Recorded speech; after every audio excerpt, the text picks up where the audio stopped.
something just. I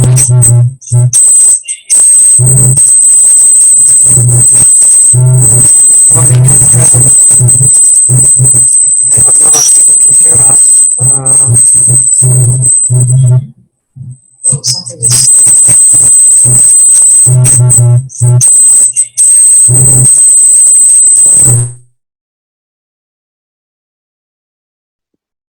That got better. Not bad. Now it's bad? I pitched down.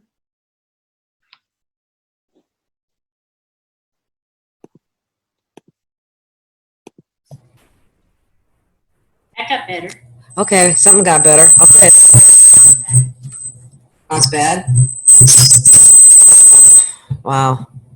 This is one of the problems of live stream that concerns me. But anyway, I think we're okay now. I'm gonna welcome everyone. Okay. Welcome, Truth Seekers, Warriors of the Light.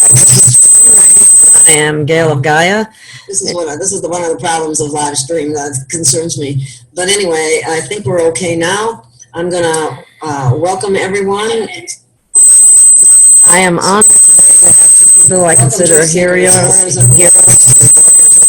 I am Gail of Gaia. We're having problems here. But anyway, I think we're okay now. I'm gonna welcome everyone. You may have to go off live stream and just record. I think I'm gonna go off live stream. We're gonna have to record this and send it off. It's they're interfering with us terrible. Okay. Okay now. I'm gonna welcome everyone. Yes. Record this and send it off. It's they're interfering with us terrible. Terrible. Okay, I'm off now. Do we have? Yeah, that took care of the problem. Wow, yes. That was heavy duty interference. Go figure. So I'm just going to start over. I'll edit out this first part that we just tried to do there. And it is still recording. So anyway, I'm going to start over. Welcome, Truth Seekers, Warriors of the Light. Good morning, everyone. Good evening, whatever time it is, wherever you are. This is Free Range, and I'm Gail of Gaia. And Gaia is a beautiful soul, the beautiful soul of Mother Earth, in case you don't know that. And I am honored today to have two people I consider heroes and warriors of the light. Being a warrior of the light can be an alienating and lonely path. Both of my guests have experienced the sting of going against the grain and standing their ground. They are standing in their truth. They're passionate about what they believe in. Theirs is a mission of freedom of thought, freedom in science, and freedom to express that truth when it goes against the official tainted narrative. All this regardless of the consequences.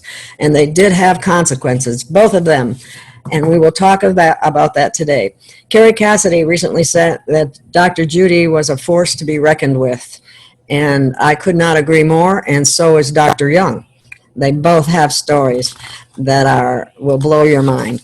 And so let's begin with the story behind Dr. Judy Mikovits. Would you please give us an overview in your own words, your extensive background as a scientist, an author, and scholar with best-selling books on the market right now as we speak? Yeah, that can take about 3 days. That's why I just sum it up as best you can. So you can say it, because I know there's a lot of people saying ugly things about you that are just not true. Yeah, it's essentially my story, as you just mentioned, parallels a lot what happened to Dr. Young there. I worked at the National Cancer Institute for almost 22 years with Dr. Frank Rossetti most of that time. Did a lot of work with interferons and biological response modifiers and natural products. My first degree from University of Virginia was in natural products chemistry. And so I was purifying a lot of things for plants and from people, protein chemistry, and using those as biological response modifiers for therapy. While I was there, I helped develop the technician that worked with Candace Pert and Dr. Rossetti on peptide T, a peptide modulator that could have done a lot therapeutically for AIDS patients, people with HIV. Worked. We're going to come back to that one. Did a lot with viruses in biosafety level 3 and 4 facilities. Semi-purifications, we called them isolations, but I do agree with, the people that say, viruses themselves are not alive.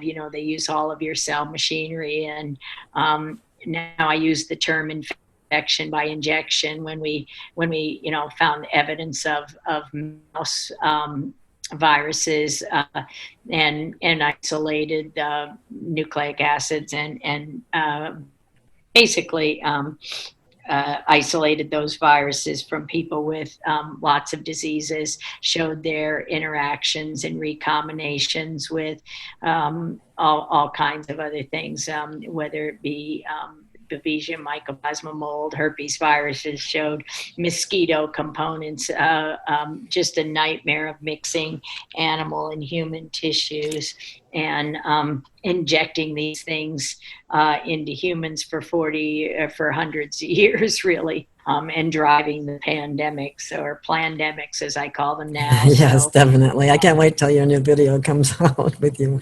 Yeah, after I was let out of jail, very similar to what happened to Dr. Young, a fabricated civil lawsuit, fabricated crime, by the funding agencies, locked down all the data in my laboratories, lock me and my staff out of them, fabricate a crime, steal all the data of 40 years, where people might realize what's happening with these multi-component animal whatever that we've gotten because of these. I call it now infection by injection. Although we show replication competent infectious transmissible agents, they're not, that's not how they're transmitting through people. The major route of infection is by injection, at least since the 1930s. And that's what our first agreement on that one. first plague is about, Yes, I have that book. I borrowed it to someone, never got it back, but I did have it. And then your current one is Plague of Corruption, right? Your current one is Plague of Corruption is now in New York Times. That's awesome. Yes, it's a bestseller. And basically what I found out after, on August 31st, 2014, I met Brian Hooker and I saw the pages from William Thompson's notebook about, MMR injections and autism. And I realized when he wrote in his handwriting, what are they going to do about the problem with the blacks? I understood why they fabricated the crimes of nobody seeing my notebooks. This is what I was arrested for supposedly stealing, my own journals. This is from 1997, the only one that survives, because essentially this is, when I met Dr. Rossetti in 1983 and started working for him, I didn't understand a word he said. So basically I wrote down every word he said for 30 years and tried to put it and thought one day I might understand it. And unfortunately I do now, but the system's been trying to destroy Frank Rossetti for the entire time that I've worked with him or for him, either via Bob Gallo or Tony Fauci or both, Harold Varmus. And what I say now is that, and so in 2011, when our 2009 science paper showed essentially everything I talk about in these two books, oh my God, what have we been doing, injecting animal tissues, cow blood, pig blood, monkey blood, you name it, for running viruses or supposedly viruses in bunches of tissues through mouse brains. This is what, was the first vaccine injuries, the severe from DTP. You take the cells, you grow the pertussis in, and you just slam it against a centrifuge and resuspend it in a needle and inject it in people and wonder why all that, all that cell debris doesn't cause autoimmune reactions and death and Duh, right? and of course it does. So basically ended up, they fabricated a crime, locked down my labs, took all 30 years, two offices full of notebooks, many of the little journals just like this. Frank found this in his office. They forced him into retirement, gave him 2 years to get out of the National Cancer Institute after being there for 35 or 37 years since 1975. I was still in high school.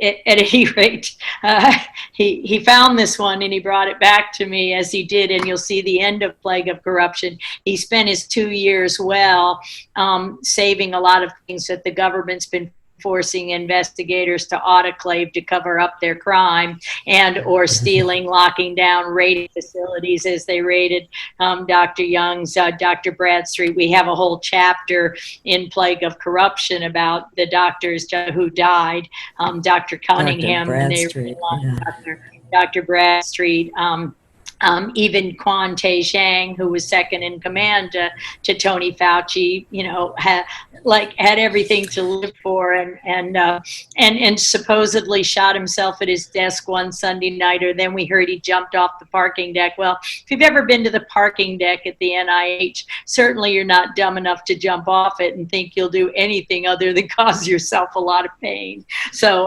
the suicide. So we knew Dr. Bruce Irvin's, the release of the anthrax. We know he had nothing to do with this. So this was just a 37-year journey. Dr. Rossetti, as I said, the last chapter, sort of the last chapter, Plague of Corruption. I won't spoil it, but when Bobby Kennedy was writing the foreword, the book got delayed. It was supposed to be published last November. It got delayed because Bobby hadn't finished the foreword, and the foreword had been drafted, but. And basically, I texted him and I said, well, Bobby, how can I help? And he said, Judy, I just don't like the way it reads. And I'm learning, and I didn't say, try reading the book. What I said, I know you're busy, Bobby, just read the last chapter. And I said, we've been celebrating the criminals, the Thompsons, these so-called whistleblowers who covered up the evidence of this kind of damage, for decades. We've been destroying, as I heard in your international talk, I forgot the name of that association. International Tribunal of Natural Justice, yes. Yeah, I talked to them earlier this year, when Luc Montagnier realized, brilliant, the structures of water, and realized, in fact, and Peter Duesberg, of course, we agreed with him, HIV doesn't cause AIDS. And when you start looking at all the nucleic acid sequence in these recombinant events, and how you can get a new recombinant event, a new blueprint that is, and you can inject that in only weeks in a fermenter as you grow them in these continuously immortalized, immune crippled cell lines that we've worked with my entire career. All I do is immortalize cell lines from cancer patients, AIDS patients, and try to understand which pathways are dysregulated or not functioning. So, when they went after Luc Montagnier, they went after, essentially all of us. I told that to Bobby and said, it's time to celebrate the heroes.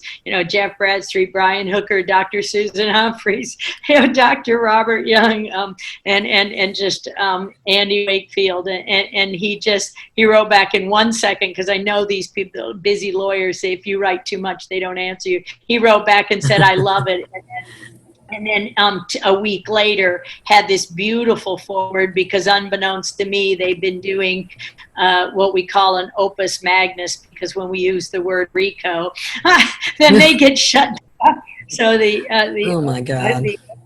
the magnum opus there is literally 100-year lawsuit of all of these criminal acts compounded, and the people along the way who tried to interfere. And the summary in the forward of that book is just beautiful. And of course, thanks to Dr. Rossetti, who still lives here in Carlsbad, where I'm sitting, California, where I'm sitting today. He didn't waste those 2 years. And the big, the dead man's trigger in the end of the book is he saved all of the samples. We handed all of the samples. We handed a terabyte hard drive to the FBI and the Attorney General's office in Nevada, where I was, I was arrested in Ventura and jailed in Ventura and held there because Wasn't Dr. Fossey responsible for that? Absolutely, yeah. There was a federal fugitive from justice charge put on me, so that Fauci and company, so that we couldn't do the replication study and actually prove our point, which we did. They published fraud. Fauci's been commissioning fraud for decades, and this is where the government situation goes, as he kills millions of Americans and people worldwide with the WHO and the cabal, really, that has been experimenting on people for my entire career, and I just figured it out. So the big dead man's trigger in the end of the book is Frank Rossetti saved every bit of it, did exactly what they told him, and on or about May 14th of 2014, walked right into one of my attorneys, David Folan's office, and had a 4-hour meeting, which we taped every word and showed every bit of this data, and then handed him the hard drive. So we knew, with the pandemic since 14, this was Ebola, where they injected the pesky Liberians sitting on the diamonds and oil in Sierra Leone, and killed 21,000 of them with the Ebola. Oh my God. That came out of Fort Detrick again in these kidney cell lines. They did it with Zika, inflicting DTP shots and doing spraying campaigns on Brazil. Wow. And then finally with the XMRVs and yeah, we're going to revisit that here as we go along. Believe me. Basically, as similar to Dr. Young, after I was let out of jail, I was held on a virtual gag order, like under house arrest, saying if I dared use my computer to talk to anybody who wasn't a family or a lawyer, I went on a blog in any way, I did anything in any way, they'd come right back into my house and do the same thing all over again. And that the next time they would extradite me to, or take me to Nevada. And the only comment was, we got O.J. Simpson, didn't we? So, and what was he accused of? Oh, stealing his own stuff. So, the Ninth Circuit Court is probably the most corrupt thing I've ever experienced. A lot of the courts are very corrupt all over the place. Every single of the 4 lawsuits I filed pro se for civil rights, I was forced into bankruptcy with a perfect credit score. So Dr. Young appreciates all of this as Yes, he's been put through the ringer too. So everybody else and give tens of millions of dollars to everybody else. So, but here we are, and I say God has a sense of humor, because we survived. I spent all 10 years. That's why Ken Tech and Lively, my co-author, is a lawyer. So we weren't allowed to talk to anybody but lawyers or family. So I just And Tech and Lively taped every word, hundreds of thousands of hours, turned it into readable books because the first one wasn't very readable. So because I insisted this was about science, and I didn't get it until I saw Brian Hooker show William Thompson's notebook, a page of the notebook that said, what are we going to do about the problems to the with the blacks? That is that they're fourfold more likely to get autism if injected with MMR before they're 3 years of age, because of course they don't have enough RNA cell. That's why blacks get more aggressive breast cancer, kidney cancer, at least one of the reasons, not the reason, why. But all you had to do is wait till they were 3 years old, and the relative risk goes down that fourfold, back to the horrible risk that white boys face, which is twofold. But this is when I knew it was pure evil, and we just started writing Plague of Corruption. So Kent has all the data. He transcribed everything as a well-trained lawyer would. We handed the FBI every bit of it. We were told to autoclave and burn all the samples from our 4 decades that show the cell lines had been contaminated with virus after virus after virus, nucleic acid,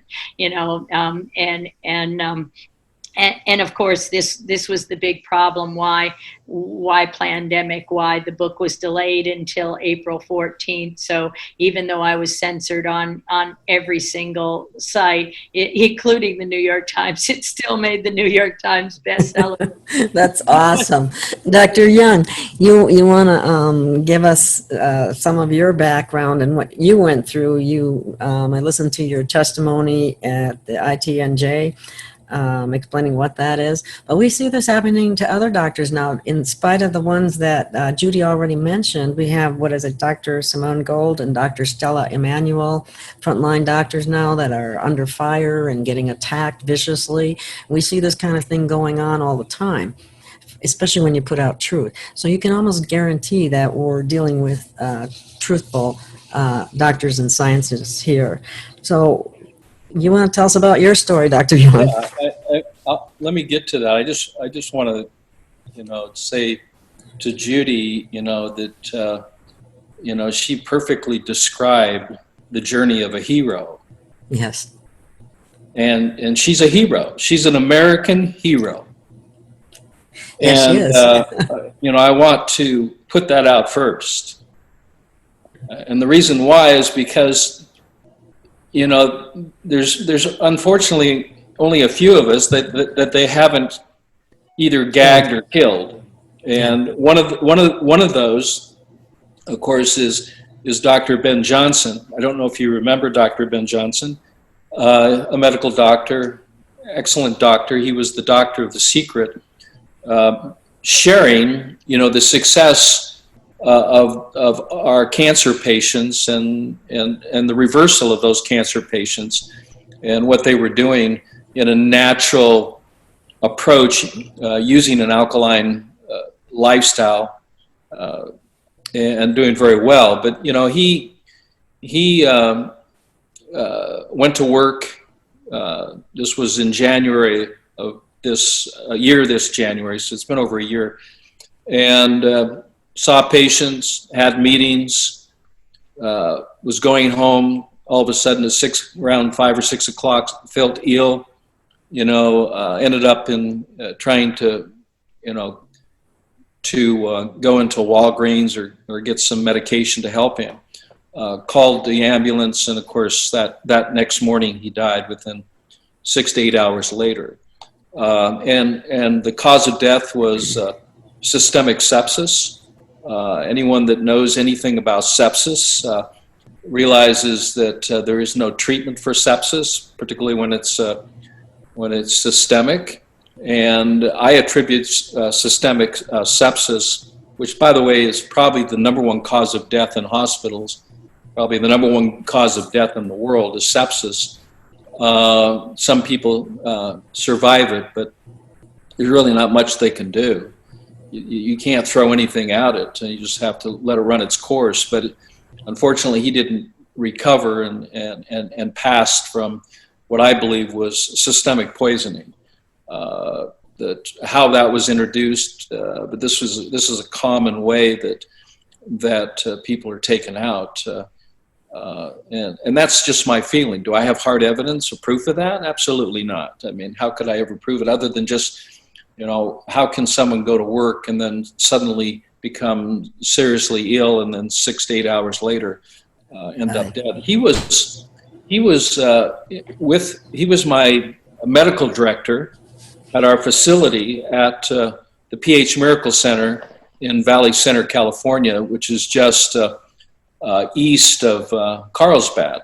I always like to call Carlsbad Carlsgood because I don't know if Carl's was really that bad. I had a feeling that he's got some good people there. particularly when they're putting that label on their water. It's called Carlsbad water, and it has a pH of about 8.4 to 8.6. And I said, well, that's good. Why would they not call it Carl's good water instead of Carlsbad? But anyway, that's just my dry sense of humor. But I thought about that. But so we're just east of where Judy is, and we had a beautiful, and I say beautiful because the whole goal of these bad actors was to shut everything down.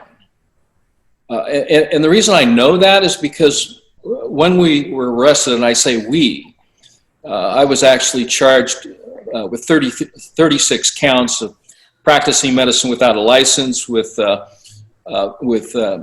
fraud, conspiracy. I mean, it's like, okay, well, that's interesting. They confiscated, all of our files. In fact, they did such a good job calling everybody that they actually gave us a statistic that of the 330 files of cancer patients that they actually confiscated, that they found that of those which were terminal that had either had treatments, but there was the life expectancy was very short, generally less than 6 months.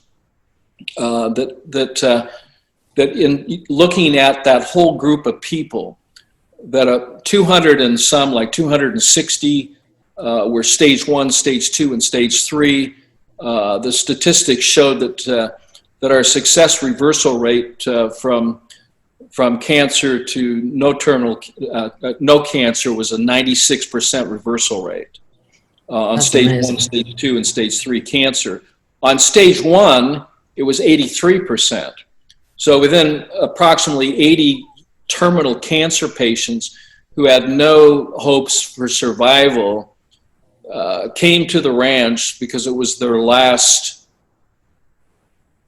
I mean, they wanted to live, they wanted to be with their loved ones. I mean, and so they came, and it was interesting that it's, in fact, it's actually propaganda that you had to be very wealthy to come to the ranch, and it cost a lot of money. But we actually had a lot of people there that weren't paying anything. They came for free because we had this non-profit organization that was helping people that couldn't afford, and so those who were paying were helping those who couldn't pay. And so some of the people that were there because of our gratitude and to be able to help people. But these were the statistics that were presented to the jury by my attorney of the success. But it wasn't about the success. It was about the 1 or 2 people that they, presented as what brought this whole thing down. But when they came in with over 40 armed officers, sheriffs, the FBI was there, 2 helicopters. They blocked all of our entrances because and exits because it's a 40-acre property. There's lots of people, and there were patients on the property at that time, and they were. And it just so happens I was out of town with my family, so they corralled all of the employees, and I had 68 employees. They corralled them. They kept them. No arrests were made of those employees other than a possibility of an arrest. They were just confiscating information so that they could build a case, because they had no case. When they came, they had a suspicion of a case. And when I got back, it was actually, this happened in July of 2013. It was January of 2014 that I was arrested, and Dr. Ben Johnson was arrested, and one of my key employees was arrested too. She was arrested for conspiracy. I was arrested, as I mentioned, for practicing medicine without a license. Even Dr. Ben Johnson, who was charged with 10 counts of practicing medicine without a license, which is kind of interesting since he is licensed. So I'm trying to understand the logic behind that. But there is no logic. But there is my son sitting in the front of our house, totally naked, okay, handcuffed. And I'm saying to the detective, I said, why is my son here? He says, well, that's for his own protection. He's handcuffed. Oh my God, his own humiliation too, right? Can't you give him a blanket and cover him up? And so they gave him a break. And then I asked the question, I said, what is this all about? Why are you arresting me? You know what his first answer was? We're bringing this company down. We're putting you out of business. It wasn't about I had done something wrong, because when you look at the charges and then you see what happened in the pretrial, all of them against Dr. Ben, of course, were canceled or, were done away with. So he walked out. The charge against one of my key employees for conspiracy, that went out too. So they were released. They reduced my charges down to 26, 1 conspiracy, 13 practicing medicine without a license, and 12 for fraud. And all of those fraud counts were dismissed because there was no fraud. They couldn't find anybody because they were calling everybody to see if we were just making up these stories. But we had all the medical files, we had all the documentations, we had all the scans, all the treatment information was there. And they couldn't find any fraud. It was actually real, that we were actually helping people, that cancer was being reversed, even terminal cancer. That's against the law, doctor. without any life expectancy, terminal cancer patients. And yes, people went home and they tried to do the program as it relates to those specific terminal patients, and 15 did pass out of that group of 80. But that's what related to the 83% success rate. I mean, there was no guarantee that we could save any of them, and there was no promise that any of them would be saved from their particular conditions. But that wasn't the point. The point is we had people. Even one of the key people of Howard Hughes, even Martin Luther King's wife, okay? We had high profile, even the medical director at Stanford University. And the list goes on and on, of high profile people, that would come, for their privacy to get help, because they weren't getting help, even though many of them were trained doctors or medical doctors. They were coming to me. I mean, we had a researcher from the Scandinavia, I won't say specifically her name, that she came and she was researching, cancer, and she came because she was diagnosed with cancer and she couldn't be helped by conventional medicine, so she came to the ranch to be helped. And her husband, who is a doctor in England, he came and was helped too. So we had people that were high profile people, that were even medical doctors, even researchers in this field, even Dr. Linda Frassetto, who's published many, many articles on acidosis, on kidney disease, and specifically mentions, specifically her research is on using, which I get criticized quite a bit, using sodium bicarbonate as an alkalizing substance to help reduce cystitis, kidney and kidney disease, let alone kidney cancer, to change the pH, because in any kidney disease or any cancerous condition, and we have documented this and we have published on this in 2015, we published. It's interesting that when I was going to release this book, The pH Miracle for Cancer, 30 days later, I'm arrested. Yeah.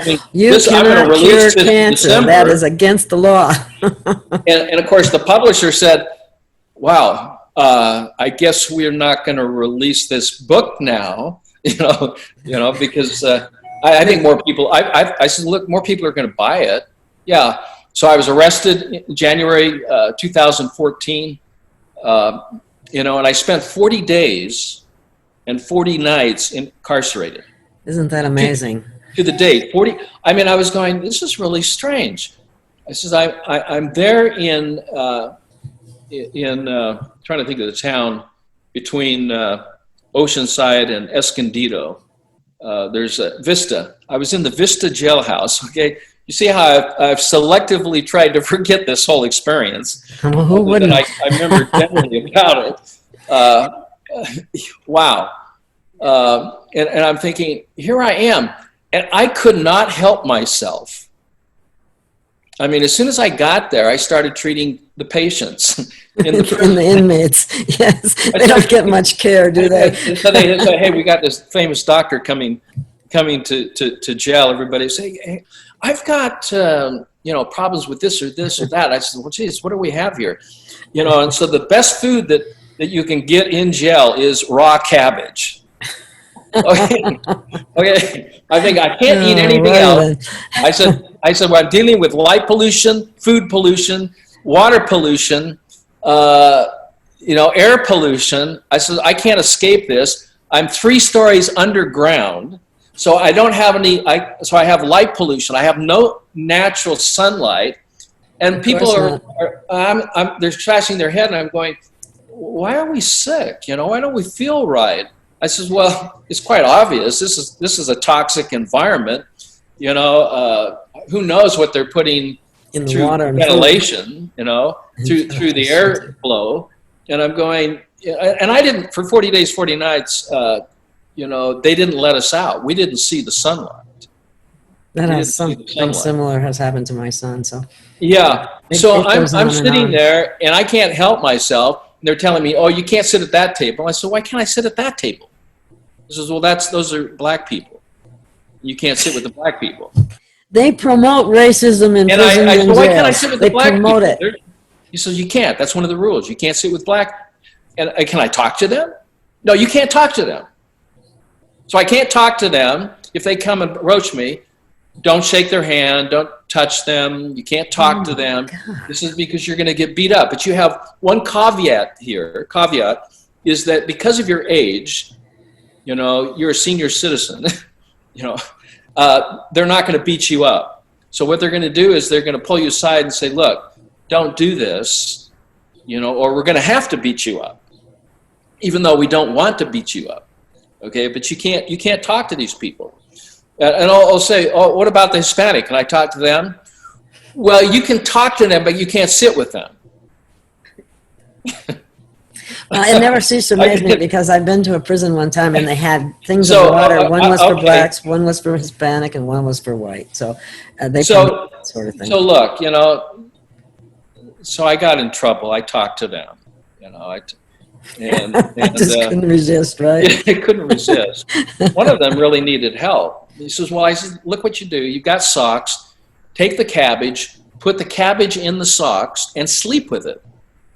He says, well, because I've got all this itching and I have these sores breaking out. Says, so they took the cabbage and would put the cabbage in the socks.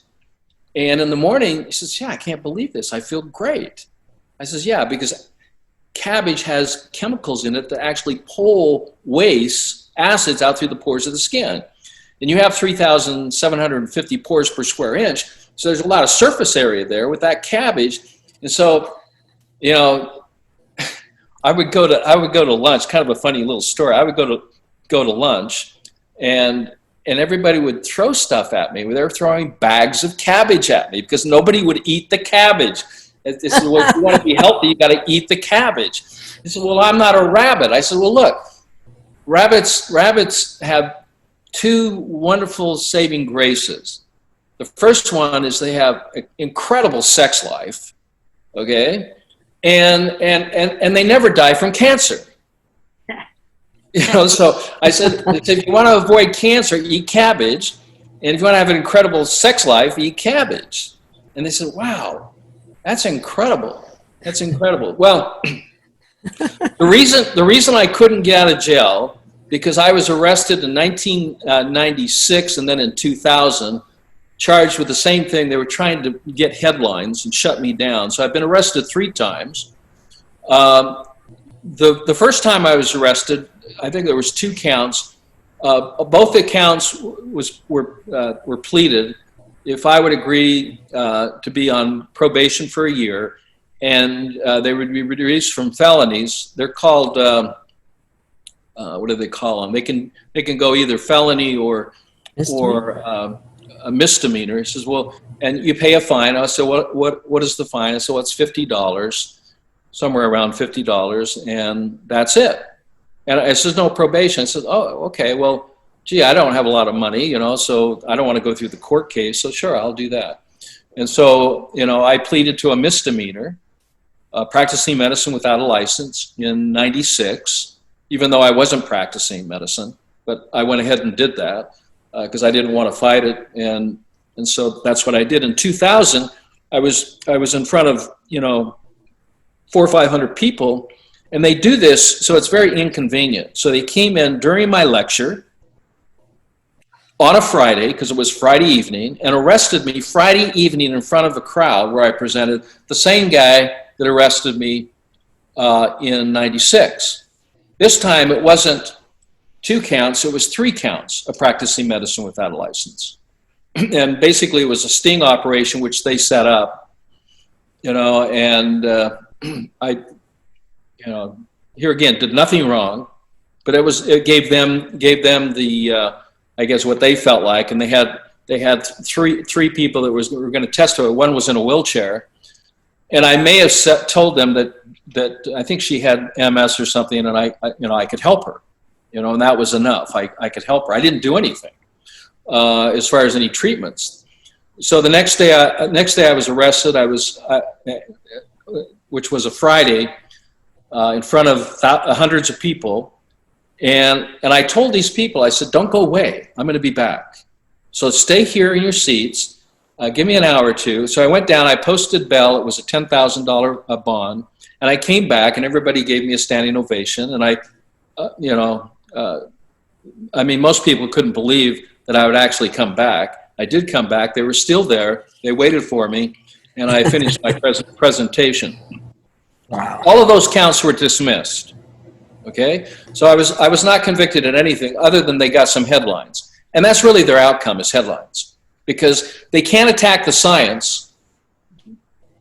They can't disprove my science or my research, but they can attack the person and discredit them, and you know. And that's exactly what they do. And that's exactly what they do. So, you know, the Deseret News picked it up, the Tribune picked it up.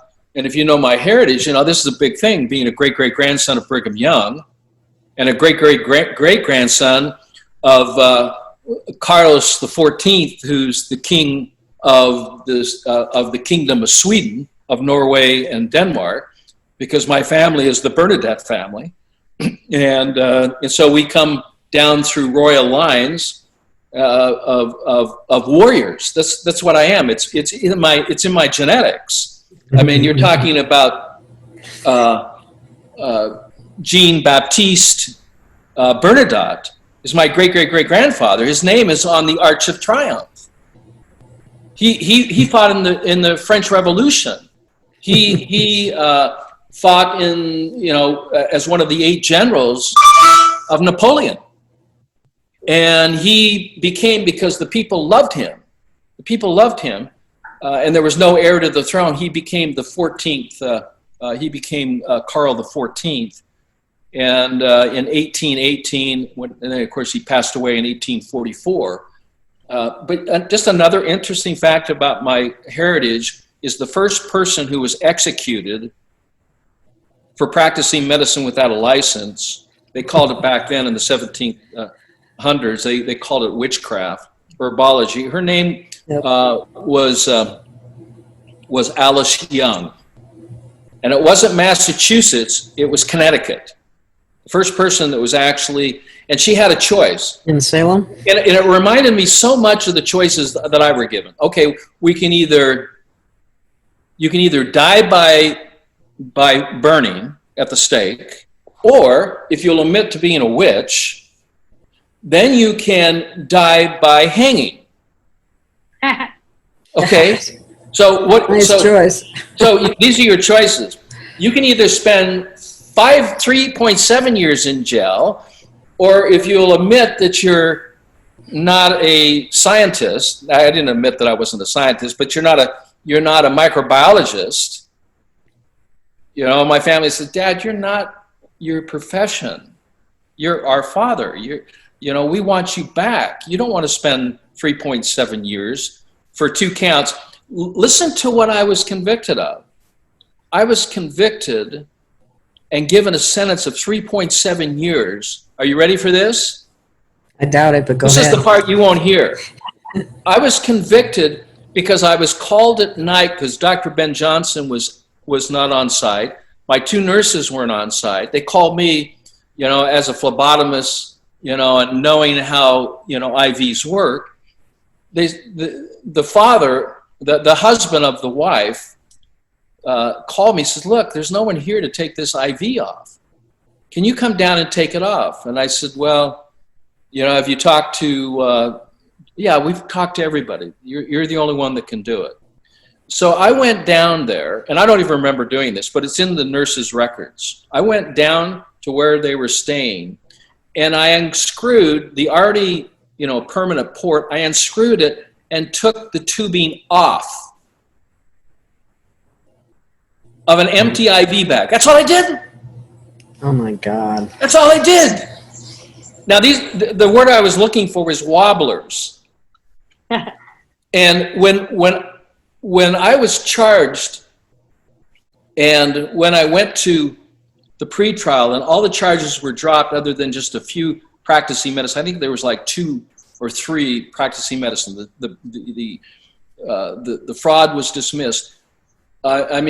Watching the district attorney walk out with her tail between her leg, thinking, we're going to court on just this. So she appealed, got a new judge, and they included, 5 or 6 more charges back in there. So I actually went to court, to trial, with 4 counts of practicing medicine without a license and 2 counts of fraud.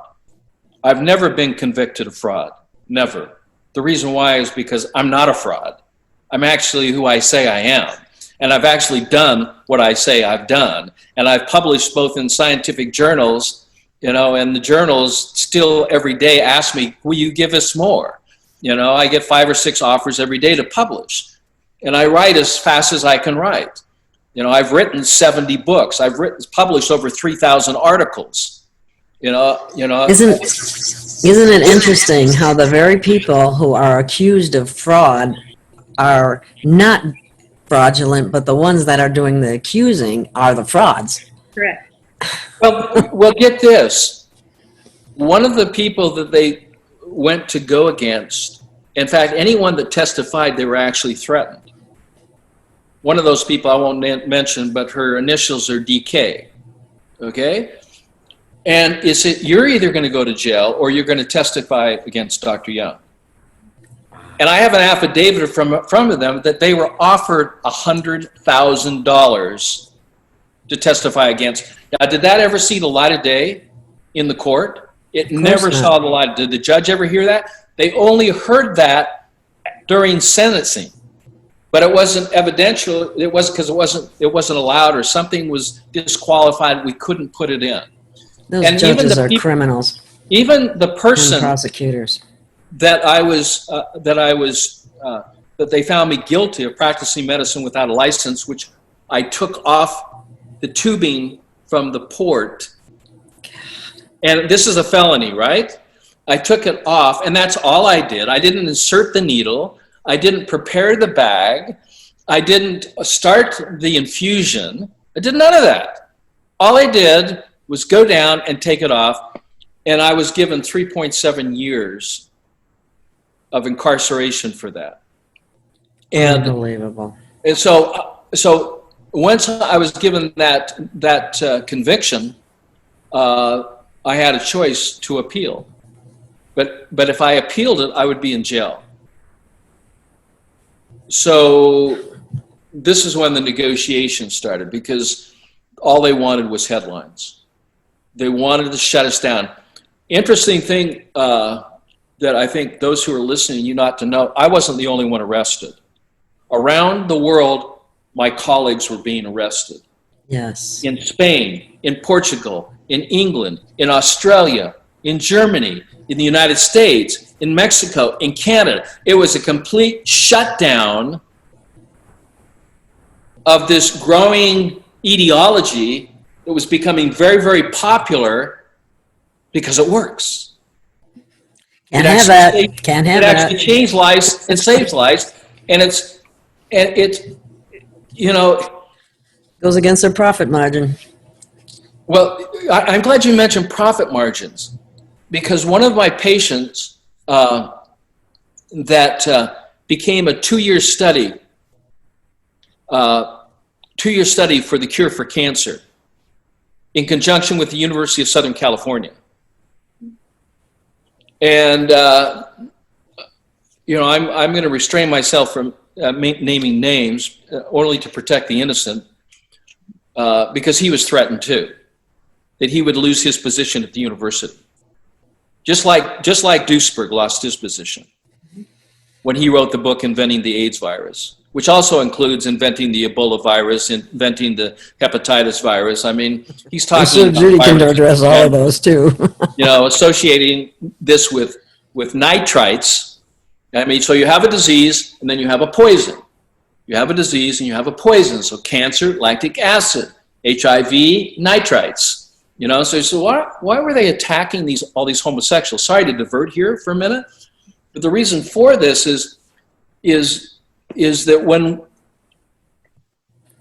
I got this exciting news that the trustees at the University of Southern California were interested in the PH Miracle Protocol, and we had received the funding to purchase and take over the abandoned hospital at USC as a second choice to chemotherapy, radiation, immune therapy, and Poison surgery. or burn. So we're talking about a PH Miracle Center, a life center, life standing for living interstitial fluids, life environment. And we were documenting everything on 100% of the body fluids. And we had this article ready to publish for the cure for cancer. They'd gone to the trustees. They were interested, and this is what it came down to. They did an actuary on the PH Miracle program and the cost per treatment and current conventional treatment. And what came back was the conventional treatment was $15,000 to $20,000 per treatment, and the PH Miracle program was $600 to $800 per treatment. And the amounts were so disparagingly different, or so different quantitatively, that their answer is there's no way we can financially afford to introduce those who are coming to the university and giving them a choice between conventional or an alternative, because we would lose too much money. All about the money. And the oncologist gets 6% it came right of that down to chemo. money. So this is coming out of their mouths. We cannot afford to lose our resources, our funds, the cash flow, the contributions, the government funding, to have an alternative choice for patients that have been documented. We actually documented using conventional testing, biopsies, because you can't, if you're not using biopsies, you can't say that you've proven anything conventionally. So everything we did, we followed the conventional approach to determine the remission and the cure. And we're talking about 3 lesions, outside the wall of a prostate, so now it's affecting other fluids, other organs, what have you. So it's metastatic. A complete reversal. Now this person had also been diagnosed with cytovirus, and had been also diagnosed with hepatitis C. It also been diagnosed with arteriosclerosis. Besides, having tumor masses, and so we had complete reversal on everything within a 2-year period, which was medically documented by a review team at University of Southern California with some of the top researchers in the world in their university documenting this, because the patient did not want to go down that road unless he was progressing. And even today, he's alive. Even today, he is cancer-free. And this took place from a period of 2012 to the end of 2012 to 2013. It was a 2-year period of which we documented this. And of course, I published the results later.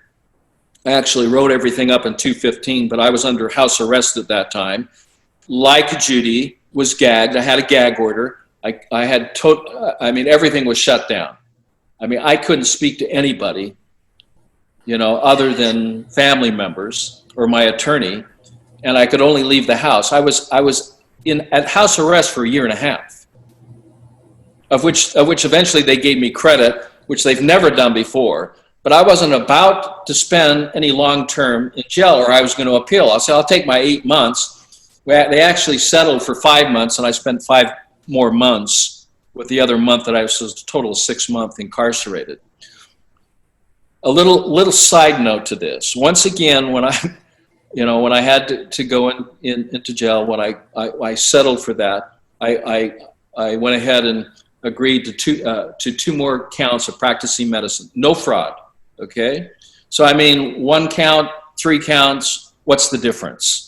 You're going for the same time. It's called stacking the charges. Yeah, I do that all the time. Yeah, so, it looks good in the paper. Yeah. And so I did the same thing. I was there for 5 months, and I was helping people. We actually saved a life, of which the officers there that were watching over us were grateful. We life flighted him out by helicopter, and had that not happened, he would have died. I saw the signs he was having a stroke. He probably would have died because frequently they don't listen to the people or the inmates and what's wrong with them. But we got him out of there because the jail houses, the prisons, they don't want people dying under their guard unless it's somebody they want to get rid of. I won't mention any names, but you know who I'm talking about. This was a culmination event, and the goal was to shut me down completely. Now the ranch and treatments of the ranch have been shut down since 2014. Actually, July of 2014, and so that's when I had to go in. I did my time. I tried to keep a good attitude. I tried to survive. My health severely declined because of water pollution, food pollution, air pollution, light. I didn't see the sunlight. And I swear to God, this is the truth. For 3 months, I didn't see the sun. And then I was moved to a place that actually had a window. And as soon as I saw that sun, I started to cry. And I had so much gratitude just for that beautiful experience. Something as simple that we take as for granted as a sunset or a sunrise. And the importance, just for the fact that it's an essential vitamin, D3. Vitamin D is so essential for life. People are starving in there for light. And if you have no light, you have no life. Because, that pineal gland is the transmitter of converting light energy into electrical energy. And it's literally what keeps us alive. And I was so grateful to see that sunlight. And It breaks my heart. you know, Dr. Galina Migalko was by my side through this whole thing because she knows the truth. My family knew the truth. And I try not to think about it because I'm not just thinking of myself. I'm thinking about all those who are suffering and dying needlessly when there's cures that can help them, when that can improve the quality of their life. When I mentioned Howard Hughes' assistant, and when he came to me, he was 96 years old. And he said, Dr. Young, I said, all I want is 6 months. That's all I want. I just have some things. I'm dying. Can you help me? He ended up living an additional 2 years. And that was another discovery that was presented in court, that the program that I do present and still help people with, has 100% success in extending the quality and quantity of life of 2.5 years beyond their prognosis. 2.5 years.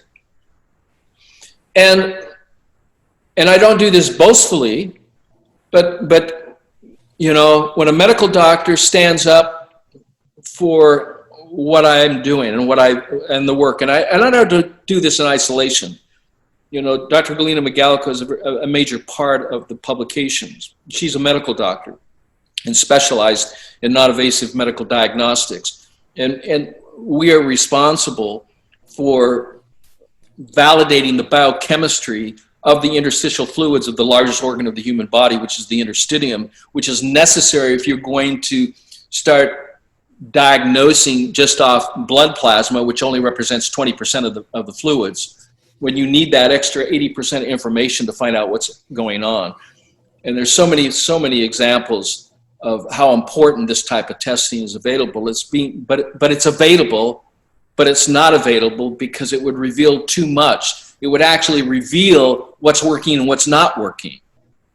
It would give the patient too much, and the doctor too much information that maybe sales of pharmaceuticals or legend drugs would be reduced. Who knows? All I know is we use none of that, and we have great success. And it doesn't, and across the board, when we're talking about disease reversals, and so that's what I've been involved in. And I thought, silly me, I thought that finding the cure for cancer or finding the cure for type 1 diabetes, They don't want a cure. or reversing multiple sclerosis, or reversing a terminal disease like pulmonary adenocarcinoma, which has no treatment. It's idiopathic with no treatment, and literally being the only scientist doctor in the world that successfully, not once, but several times reversed this condition without using a single legend drug, but using a protocol that focused on changing the biochemistry of the interstitial fluids and the blood that surround every cell and all the important cells that either activate genetics, and now we're talking about epigenetics, which either activate or shuts it down and changes the whole process. So that's what I've been doing for the last 40 years. But I didn't set out with this, oh, I'm going to find something that's important. You know, my whole nature is running towards people that need help. That's my nature. I found myself doing that as a teenager. I found doing that in my adolescence, in my young adult life as an adult.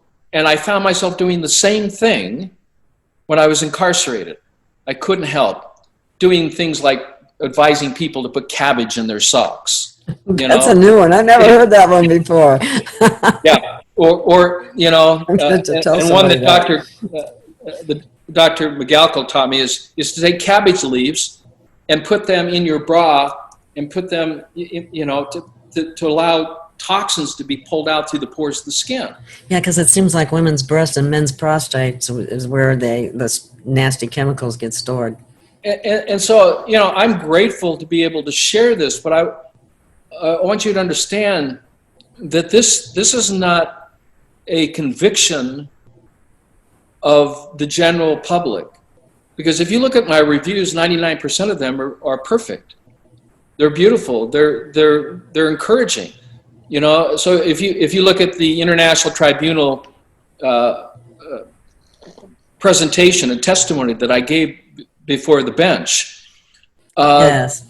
I mean, there's like 10 or 12 people that had something negative to say, and then you have thousands of people that are so grateful and saying this should go viral. Judy's stuff has gone viral. You know, it all should go viral, and I say that, you know, figurative as a metaphor, meaning it not as a poison. Isn't that funny how that comes out? It should spread. This good news should spread around the world. You know, that there is hope. There is hope, because if you lose hope, you know. I used to get so angry at doctors. I would walk into their room when I worked as a nutritionist, and the doctor had told them, "You've got 6 months to live," and that's it. And then they program themselves to die.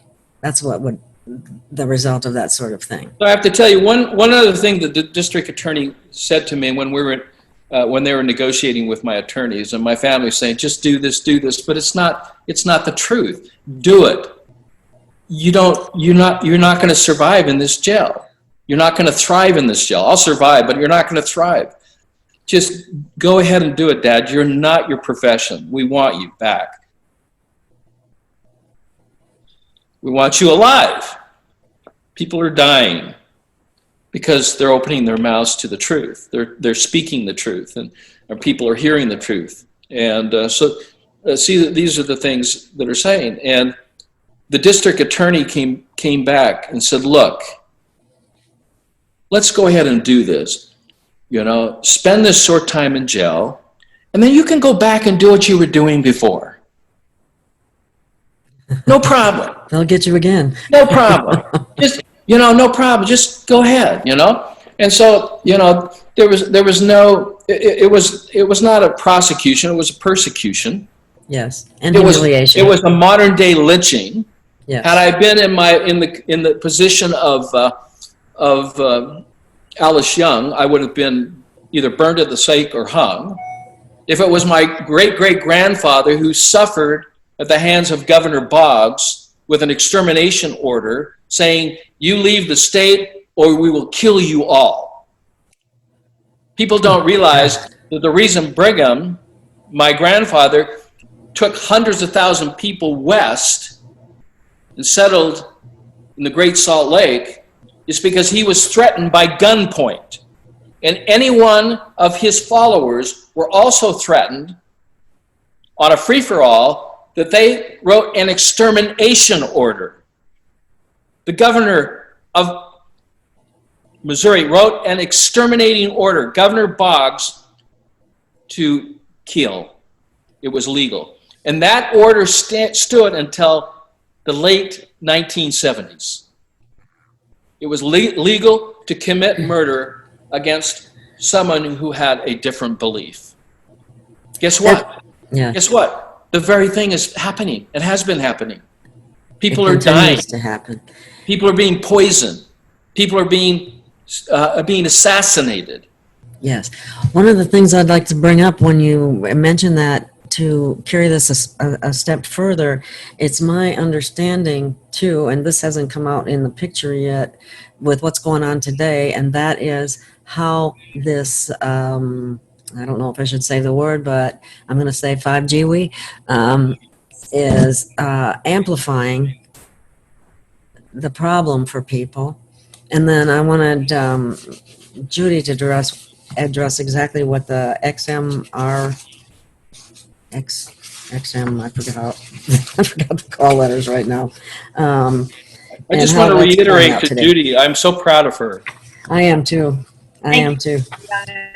I mean, you're a hero. I only learned of you, thank God, through this process, because I was silenced off the media the whole time you were incarcerated, and going through that happened to me November 18th of 2011. And so I didn't get to come back to life until. That's why I wanted to bring you two together, because I knew you both had a story that had parallel lines, and I was in jail helping people, all the guards. The last chapter, I guess, Kent broke it up to tell the days. I was only days in jail. Never got a hearing because I didn't even have a parking ticket when Fauci put this felony fugitive from justice. How can you be a fugitive from justice if you're at home, you're running on the beach, you're in the shower, you haven't done anything, your house is surrounded. So all of the things you saw in pandemic, the scientists escaping on a boat, I'm sure I would have been dead November 9th, 2011, which was, 10 days before they finally tricked me into going into my house and taking everything, and without any kinds of warrants. So it's, the XMRVs, it was just a name, xenotropic because it's viral sequences, autoimmune responses to viral sequences, proteins, tons of viral proteins that had been injected. It means xenotropic because it's not in a mouse. Murine leukemia virus, and it can be monkey too, because the monkey viruses are there too. They're retroviruses. All animals have endogenous elements. This is the whole point. We're injecting the endogenous genomes of even aborted fetal tissue of men and boys, babies, into boys and girls, and creating this nightmare, literally destroying our genome because of insertional mutagenesis. So now they just go back to calling them jumping genes, and I at the end of the time, I was shackled to who we called Crazy Mary in the book, and she's like, what are you doing here? And she just kept talking until finally she said she stole her own brain. So I said, at least it wasn't petty theft. They charged me with $15 million for, literally fabricated the whole thing, and these notebooks, literally Mickey Mouse, it's all Mickey Mouse, of dozens of years were taken. So the evidence, it's more than just the XMRVs, and that's where they get you, it's not that one, it never was that synthetic clone. We watched people after people, dying,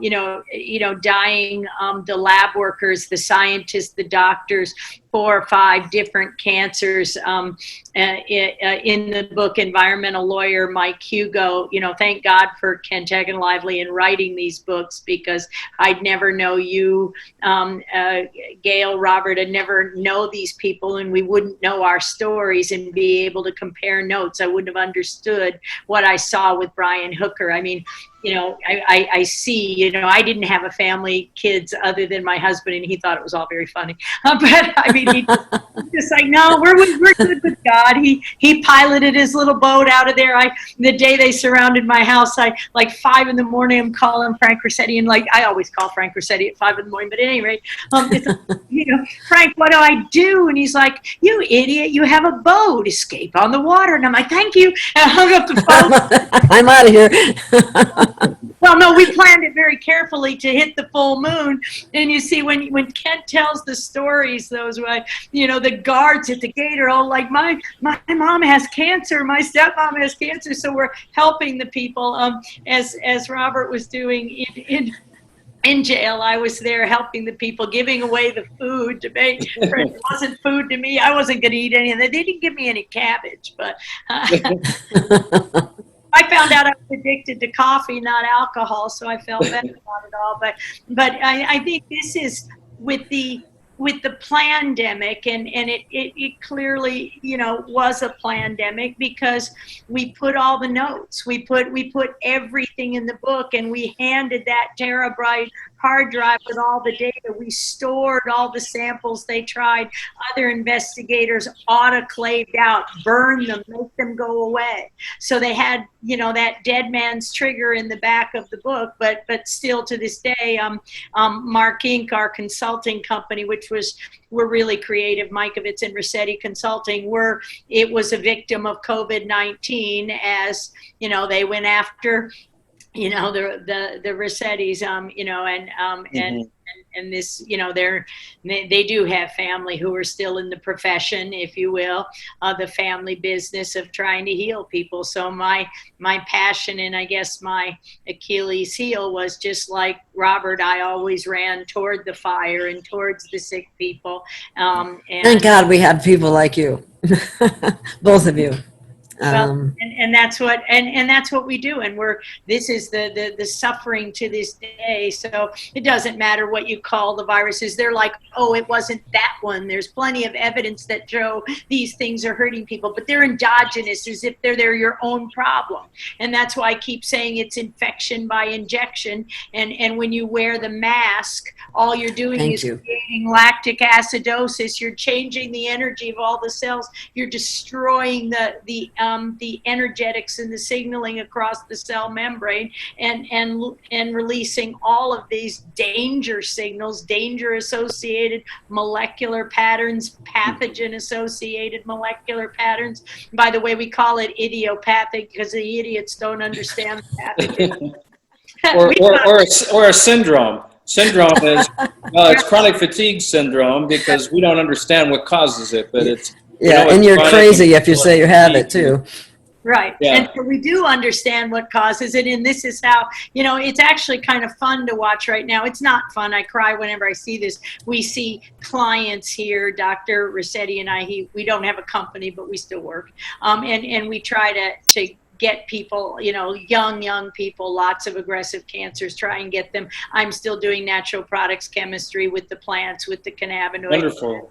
And that's what we do, is try to understand the plants and homeopathic and find ways to restore the balance. And again, it's the patients aren't getting the treatment right now. If they have to wear the mask, you know, they'll kill themselves. I say, you know, what about HIF-1 alpha? Don't you understand? Hypoxia inducible factor that drives the flame. It's not the infection, it's the terrain, it's the cytokine, or whatever you want to call it, storm, you know, and that vaccine court. So this is one of the things we did when they kicked us out of all medicine. We were the only people who had nothing to lose, so we just served as experts in vaccine court, where that corrupt organization of, you know, from when all liability was removed. If you inject anything you want in somebody and call it a vaccine, including the cancer vaccines, you know, my God, it doesn't cause cancer, and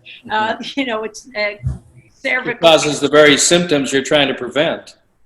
Exactly, and everything else. So we'd be showing these cytokines, you know, signature of disease. We didn't isolate or show evidence of viruses from healthy people. Healthy people don't spread these things, and that's what we were doing with Luc Montagnier all the way back in 1983. You know, confirming the sick people were expressing things, but again, it's sequence and protein, and the virus comes from the cholesterol, the membrane.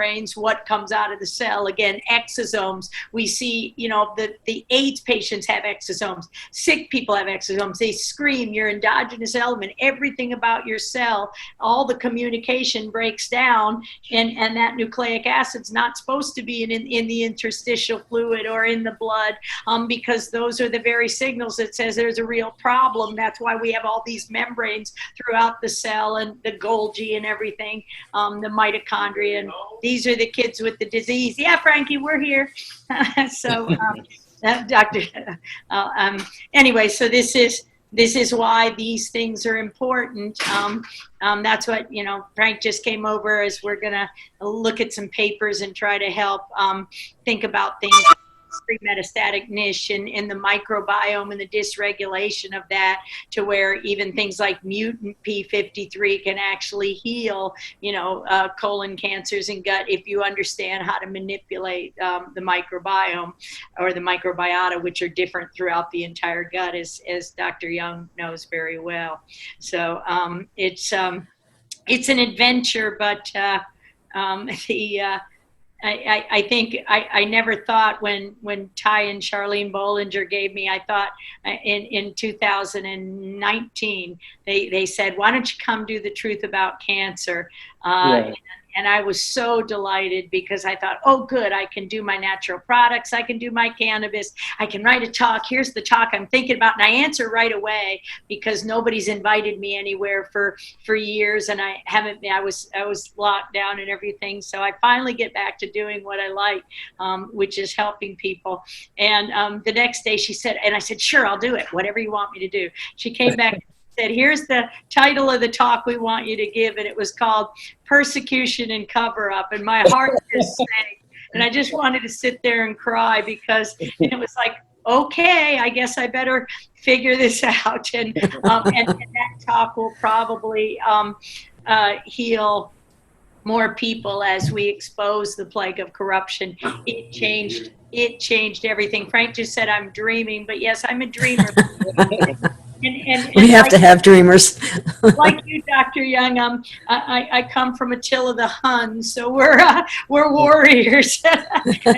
And never quit, and that's the beauty of it. You would be Obi-Wan Kenobi, and maybe I would be, I don't know. I'm definitely not, I don't think I'm Luke in this story, but as far as the journey of heroes, and to continue to stand up and to actually physically be standing, Sure. Just shows Standing in your light. how convinced we are. It's not just belief; it's a sure knowledge, and you get that sure knowledge by quantifying what you do. Right. These are not just statements that we're making, and we hope that they are true. We have to validate the efficacy of this. I mean, I don't take for granted that, hydroxychloroquine works or doesn't work. How would I ever know that? Right. Unless you quantify its effect on the interstitial fluids or quantify the effects on the intracellular fluids to see if it is, doing something. And so it's the same with a paper that I wrote many years ago and published this. And you're probably familiar with this sodium chloride molecule. Right. Yeah, sodium chloride and chlorine dioxide that releases nascent oxygen, but when you put that into the body fluids and it's helping to support the immune response, it reduces the acidosis, it reduces the oxidants that are causing cellular mutations, that are causing the genetic mutations, that you're literally working now, with a compound that's providing oxygen rather than stealing oxygen, that's providing electrons rather than producing more hydrogen. And so that some people say, well, what is your contribution to science? And when you look at the last 4 decades of what I've been studying the effects of foods, what we eat, what we drink, even the effect of air pollution or the effects of vaccines or the effect on the body fluids with the idea or the ideology that the terrain is everything and the germ is nothing. And in 1994, when I actually witnessed the production of anthrax being born out of a body cell, and when you see that and you present that to the University of Vienna, to the professors there of hematology, and after 20 years, they say, well, I have never seen anything like this. I've never seen the birth of bacteria literally evolve out of the body cells. But we see that happen in our refrigerator every day when things spoil. It's not like our food is infected. Germs are born in us and from it. And so they're endogenously created, and yet our focus for the last 100 years has been to kill.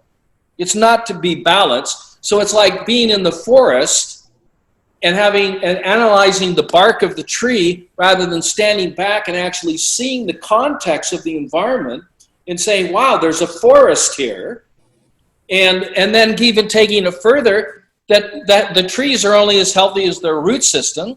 And when you understand that the intestinal villi is the root system of our body, of our tree, and that intestinal villi is foreshortened by what we eat, what we drink, and causes damage, and therefore you cannot build the embryonic stem cells that produce the erythroblasts, that produce the erythrocytes, that become the major cell of producing other body cells. So So my contribution is studying the effect of food on the most important cell of the human body, which is the erythrocyte, or the red blood cell, and the quality of that cell. So I've got pictures dating back to 1989, which I call the corona cells. And why did I call them the corona cells? And I have pictures of them, and I've shown them on several different interviews. But the corona cells is nothing more than an aging of the cell membrane, giving birth, to these crowns, or these fibrins that come off of spicules, coming off, that break off, that become free chondrite, associated with some sort of bacterial infection, or even the birth of mycoplasma coming right out of the cell membrane. Right. And you're going, well, this is not an infection, so I had to come up with a whole different terminology. And the terminology was, this is not the evidence of an infection, this is an outfection. And then when you go back and you read Pasteur's scientific notes on his principles of vaccination and for rabies, there's no evidence proving anything. And as it relates to his notes, and then when you, on his deathbed, confessing to his grandson, Antoine Béchamp, they were arch rivals. Right. Pasteur, Antoine was right. Right. The terrain is everything. The terrain is everything, and so I've approached this whole 4 decades of my work to evaluating how the environment affects the cells, how it affects the membrane, what happens when we see a reduction in pH of the interstitial fluids, what acids are present in the case of cancer. Why is lactic acid elevated in the interstitial fluids, and then later elevated in stage 4 cancer, where it's just the lactic acid just spilling over, because the blood has to purify it. And it literally purifies itself by dumping all of its waste into the interstitium. The cell does the same thing. And so the evidence of what's going on when we see people that are in osteopenia or have arthritis, they're in hypercalcemia, not in the blood, but in the interstitium, in the interstitial fluids. And they're losing bone in relationship. And so calcium ions are showing up. They're showing elevated. But that would never be diagnosed in a traditional blood chemistry because it doesn't show up there. The body pushes that off. So all this evidence, which I believe is being suppressed, in fact, definitely. I know it's being suppressed. Yes, big time. Can be shown and validated and verified and quantified, so the tests that we're doing can be done by other scientists to prove up the fact of what's causing these so-called diseases that are being associated with, maybe a viral infection, or associated with, what is cancer, what is the genesis of cancer, what is causing Alzheimer's, ALS, these neurological conditions, and when you start looking and studying at the interstitial fluids and testing the biochemistry of sick people, it's not normal, even when the blood is normal. And people are saying, well, gee, I have this tiredness, or this fatigue, or I have this irritation, or, and it starts out very subtle, and then it builds up to something more inflammatory, and then it goes into induration, ulceration, and then finally people say, gee, how did I end up catching cancer or diabetes? And the reality is people don't catch disease, they do it with their lifestyle and dietary choices. And that's really been my message. And I know you mentioned one of the contributing factors of electromagnetic frequencies, but Dr. Beverly Rubin and I published a study that we did in London, England, in 1999. It was then published in 2001 in the International Journal of Complementary and Alternative Medicine. And she's a professor and a researcher at the University of California, Berkeley. So Dr. Beverly Rubin, the name of a title of the paper is called the effects of EMF, or electromagnetic frequencies, on the human terrain, on the bioterrain. And that was important because we were testing, when we're not talking about 5G, 4G, 3G, 2G, we're talking about 1G, we're talking about 900 megahertz, we're talking about 1.5 to 2.8 gigahertz. We're not talking about 30, 60, 100, or 300 gigahertz, where you have this force coming at you that literally can explode cells or literally pick you up physically and throw you 50, 60 feet in the air. And all it is a burst of a field of energy.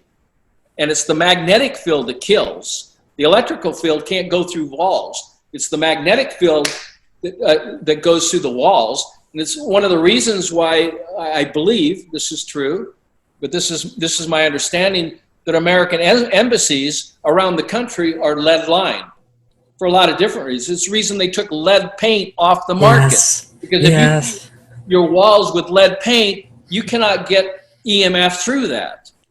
It prevents EMF exposure. They didn't care about the children. The point is sinister. It That is. we want to target specific, we can target or isolate through face mapping, identification. That this now with the satellites that are up there, that they can actually target an individual or a group of individuals and direct fields of field force of magnetic field force of energy that can be severely life-threatening. Now, when you think of from an oxygen deprivation point of view, and when you understand that electromagnetic fields, for one Google search, it takes 3 minutes of electricity. One Google search. So when you're producing electricity, Wow. what is it produced out of? Coal? What is the electricity? Is it nuclear? Is it coal? What is it? What is putting out the pollution in the air? Well, a lot of that pollution is caused by our constant searching and on the computer using the internet that's requiring electricity that's being produced by fossil fuels that are now going airborne, increasing nitrogen dioxide, increasing hydrogen cyanide, increasing these elements that are causing or leading to chemical poisoning as we breathe that into the lungs. We're finding evidence of these elements within the fluids of the body, even to the point we're seeing even within the foods using the herbicide glyphosate, that those who are on organic diets, a newly published environmental study that was just released this month, that those who are on organic diets don't have or have limited amounts of glyphosate in their urine. This was just a brand new study. These chemicals are causing a decrease in the alkalinity of an environment that's critical, and that's the interstitial fluids that surround every cell in the human body. And when you have cyanide, when you have dioxide, when you have monooxides, carbon dioxide, carbon monoxide, when you have these chemicals in the interstitial fluids, increases amounts of lactic acid, how can the cell membrane survive? How can these cells, which happens, permeate the intracellular fluids, causing disruptions in the functioning of those cells? So when we're looking at EMF is causing air pollution, not just electrical and magnetic pollution, it's causing air pollution, an increase in nitrogen dioxide, and hydrogen cyanide. You know where the highest points, if you take the 34 epic centers in the world and you look at air pollution, which this year will kill over 7 million people. Now put that against COVID-19, okay? and you look at the cities that have the highest level of these dioxides, nitrogen dioxide and cyanide. New York City is number 1. Los Angeles is number 2. Chicago. Wow. And you know one of the benefits of unfortunately, I hate to say this because it takes away our free agency to be able to move and grow. But when we were quarantined in our homes and we weren't driving our cars, all those elements dropped because the factories were closed. People started getting better because of the reduction of air pollution. Air pollution is one of the top 10 contributing factors. I label it as number 1 or 2 as it relates to the symptomologies of causing oxygen deprivation, hypoxia, pathological blood coagulation, pulmonary thrombosis, and the inability for people, shallow breathing, lightheadedness, dizziness, fever, a cough, a dry cough, poor circulation to the extremities, all due from the fact that red blood cells, which are designed to become our new body cells primarily, but secondary to release a poison called carbon dioxide, which if you hold your breath for 4 minutes can immediately cause a death from hypercapnia, which is carbon dioxide poisoning. These are being contributed by air pollution, which EMF is also contributing to. Now, EMF, based on its frequency, particularly 5G and 4G, we're even seeing 2G operate at 30 to 60 gigahertz. So on your where you can say what on your cell or computer, you can say what is the download speed of this, and it's running on 2G at 30 gigahertz. Or wait a minute, I thought that was 5G. When you're talking about the internet, 5G's been around for many, many years. So, and it's been operating at a higher frequency than what is happening now in Montana, where there is no 5G. There's just fiber optics. No 5G in Montana. Look at the death rate. It's 0.1. Maybe I should move. 0.1. So if you start looking at the states that have limited populations, and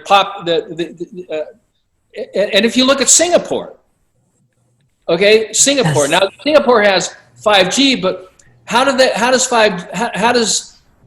all of the grandeur of all the plants? I mean, they literally decorate their buildings with green, with chlorophyll. Chlorophyll, the molecule, is identical to hemoglobin, other than the center atom. So chlorophyll becomes an electromagnetic sink to pull electrical magnetic pollution and air pollution into its body. So when you look at the death rates or the fatalities, not the cases, because the cases is just complete fraud. Right. When you look at the actual death rates of Singapore is 0.1. Huh. If you look at it from per million, how many deaths? It's 4 deaths per million. Singapore. Yes. And they have a population, by the way, of 5.6 million. Wow. 5.6 million with a fatality rate of 4 people, and I would question even the 4. What was the actual contributing factor? What really caused the death, right? Yes, exactly. Because I think you would agree with this, Judy, that most of the people that are dying, when they looked at the age factor, I think it was like 78 to 80 years of age. Yeah. Okay, it was the average age factor. Out of that, 63% of those were vaccinated. Right. Were elderly, so there was a high level of vaccinations for their people, probably higher than that, 63%. And they all had underlying symptomologies, conditions that were not related to. So they either had diabetes, they had cancer, they had heart disease. It was not related to COVID. Yeah. COVID kind of put them over the top, so to speak. Yeah, COPD is hypercapnia, and it makes you more susceptible to infection.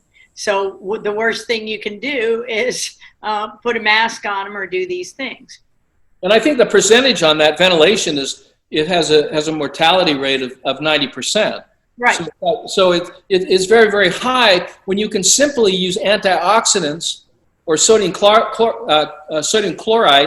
not chloride, but chlorite, which I introduced at Tsinghua University in 1999.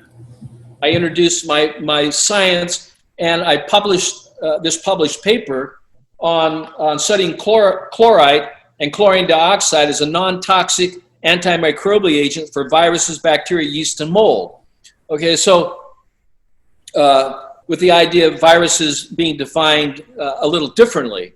But the bottom line, if we have a condition like HIV, what is the symptomology? Let's look at the blood. Let's look at the interstitial fluids. What is our success rate of focusing on the terrain with HIV versus focusing on a theoretical virus? It's 100% reversal. Right. It's not 96, 93. When you start putting nascent oxygen in the body, drinking the right kind of water, when you start focusing on the terrain, then you have a different outcome and an expression from the cell itself. Right. So wherever you're coming from on this point of view, and Judy, I'm very happy that you mentioned Luc Montagnier. because I sat right next to him as a keynote speaker in Milan, Italy. And I asked him, I said, oh, it's great to see you. I said, how are things going at the University of Paris? And he said, well, I'm not there any longer.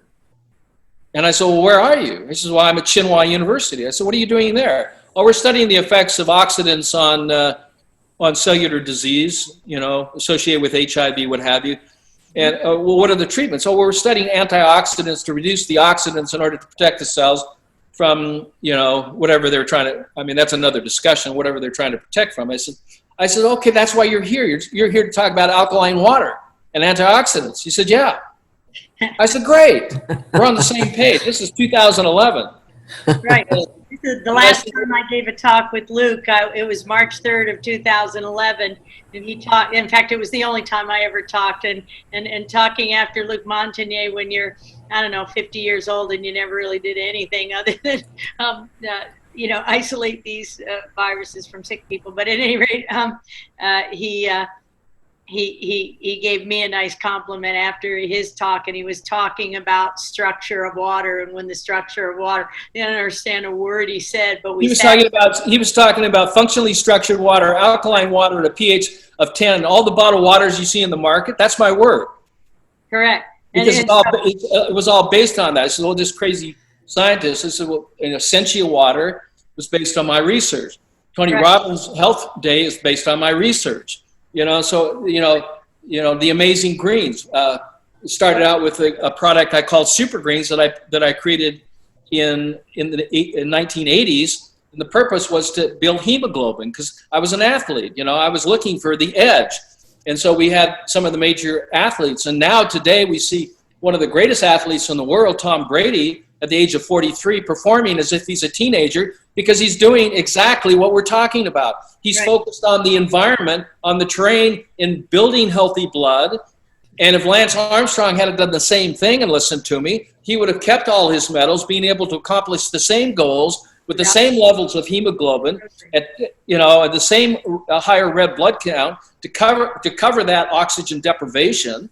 And it works for pulmonary obstructive lung disease, or for adenopulmonary carcinoma, or for pulmonary thrombosis, or for pathological blood coagulation, which is called disseminated intravascular coagulation, which we have been successfully able to reverse, not because we're treating it as a disease, but as a focus of the terrain and cleaning up the terrain, alkalizing the terrain, realizing that people with symptoms that are acute or chronic are in decompensated acidosis of the interstitial fluids of the interstitium, and measuring those numbers has shown over and over and over again that this can help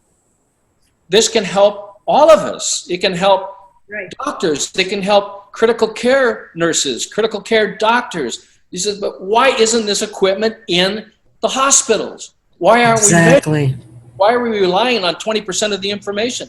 I keep scratching my head for the same reason I got arrested. It doesn't sell drugs. It doesn't sell conventional medical treatment. It changes it. Nobody has to lose anything. We gain from this in different ways. Maybe you redefine your emphasis. You become an environmentalist, an internal environmentalist. You become Greenpeace of the internal environment. Because we know in the macro world, we know that the coral calcium reefs off the coast, the Gold Coast of Australia, are being deteriorated from what? Acid rain. What is acid rain? It's what I've been talking about. Nitrogen dioxide, hydrogen cyanide, carbon monoxide. Can we control this? Yes, we can control it. Can we go to alternative fuels? And guess what? The answer is not in electric cars. So electric cars are putting off electrical pollution that is disease causing. And people, you're spending time in those cars or time in those airplanes, feel the same symptomology. What is it? I'm fatigued. I don't feel good. My circulation's poor. Why are my feet swelling? And I said, well, what kind of car are you driving? Well, I have an electric car. This is not a solution to the pollution. The solution to the pollution is a dilution by understanding that we need to manage and maintain the alkaline design of the human body and protect ourselves about contributing factors that give rise to disease. We need to look at lactic acid loads. We need to look at carbon dioxide loads, not just in the blood, but in the interstitial fluid. We need to look at all the body fluids, not just part of the body fluids. We need to understand why organs are not functioning properly, not just do MRIs, not just do ultrasounds, but do physiological tests, functionality tests, interstitial biochemical tests, pH tests. Everybody has the capacity to do this if they have $10. Because if you have $10, all you have to do is go and get the information on your home test pH kit. You can educate and empower yourself by getting the litmus paper, okay, getting the information that's attributable to the kit. And because the urine has tides, ebbs, and flows. And the highest acidic time of the day is at 3 a.m. in the morning. Now, I'm not saying to wake up at 3 a.m. in the morning and urinate on a litmus paper, but as soon as you wake up, test your first and second urine. And if that pH is below 7.2, then you're in decompensated acidosis of the interstitium fluids. If the pH, ideally, which is unheard of in conventional medicine, is at 7.8 to 8.4, and you're on an acid diet, then you're in a state of compensated alkalosis. The body is over-alkalizing to compensate for the increased acidosis from your lifestyle because you're not eating high alkaline electron donating food. So you can test your urine. And anyone that has an acute or chronic condition is in interstitial decompensated acidosis. And what happens is the body doesn't have enough reserves, alkaline reserves.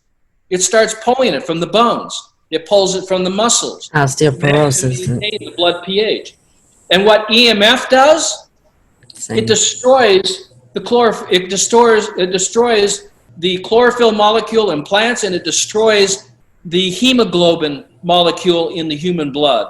And they are so similar. And when you have holes in your blood cells, you can't pick up anything. And so what happens is you go into hypoxia. You go into capnia, hypercapnia, excess carbon dioxide poisoning. And all of a sudden you start breathing, have shallow breathing.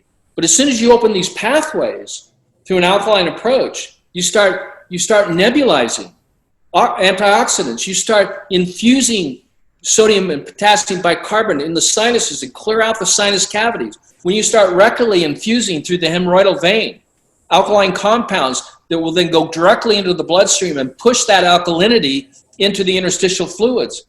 When you start bathing in alkalinity, in a bath, not of chlorine, but a bath of alkalinity, using, compounds of sodium, potassium, bicarbonate, using, magnesium.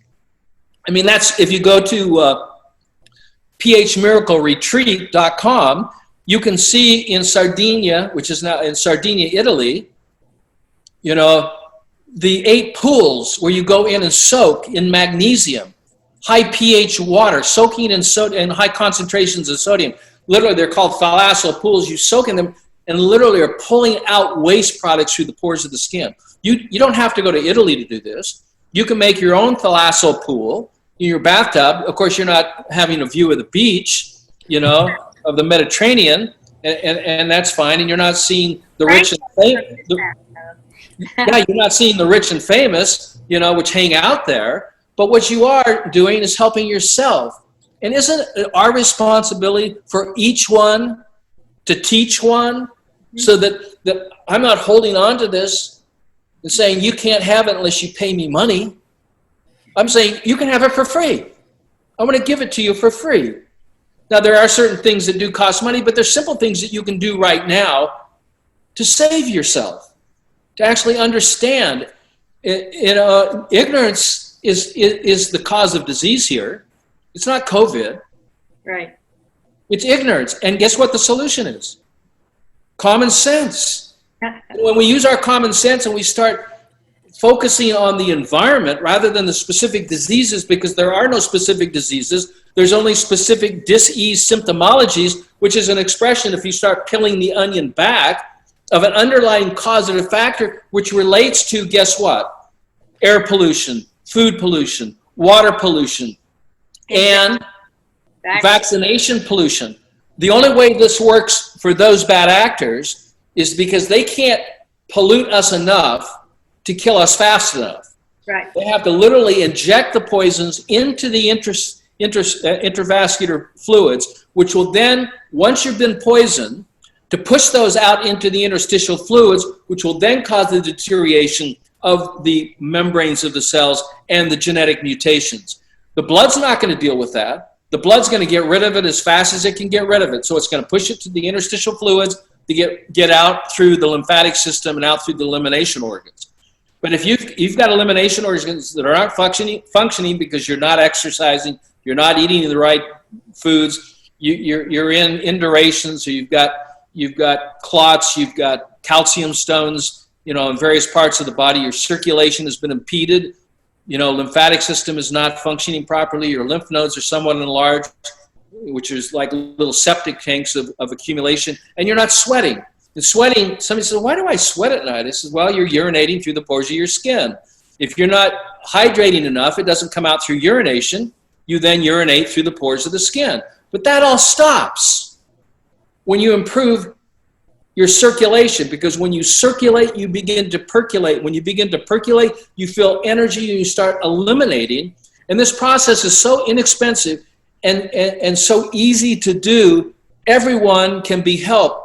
You can improve the quality of your health, regardless of what level it's at. With your husband, I'll help any way I can to help him. Help you to help him, because I know that's your heart. That's my heart. But that's the case. That's why we're having this conversation. Right. We're having this conversation because we're not looking for notoriety. We're looking to empower people with education, not medication. Right. We're trying to educate, not vaccinate. Right. We're trying to say, look, you have the power within you. If you understand the science, patient, cure yourself. As Gandhi said, you need to be the cure that you want to see. You need to be the change you want to see. And if you're willing to change your lifestyle and diet, then you can do this. If you're not, then it's going to be very, very challenging. But you have to look at these contributing factors. And Judy covers this in her books. I cover it in my books. Out of the mouth of 2 or 3 witnesses shall every word be established. Judy is a witness. Right. She is a witness for good. Yes, definitely. You both are. That's why I had you on here. You both made me so proud. You really do. This truth will set you free. And it will not only set you physically free, but will free you emotionally, free you mentally, free you spiritually. You will reconnect to your true essence and will begin to shine again. And will people come up to you and say, did you have plastic surgery? This is 10 years younger. I didn't have plastic surgery. I didn't have that. And so you see this happening with so many people that are brand names in and of themselves that are embracing this, like Kelly Ripa. She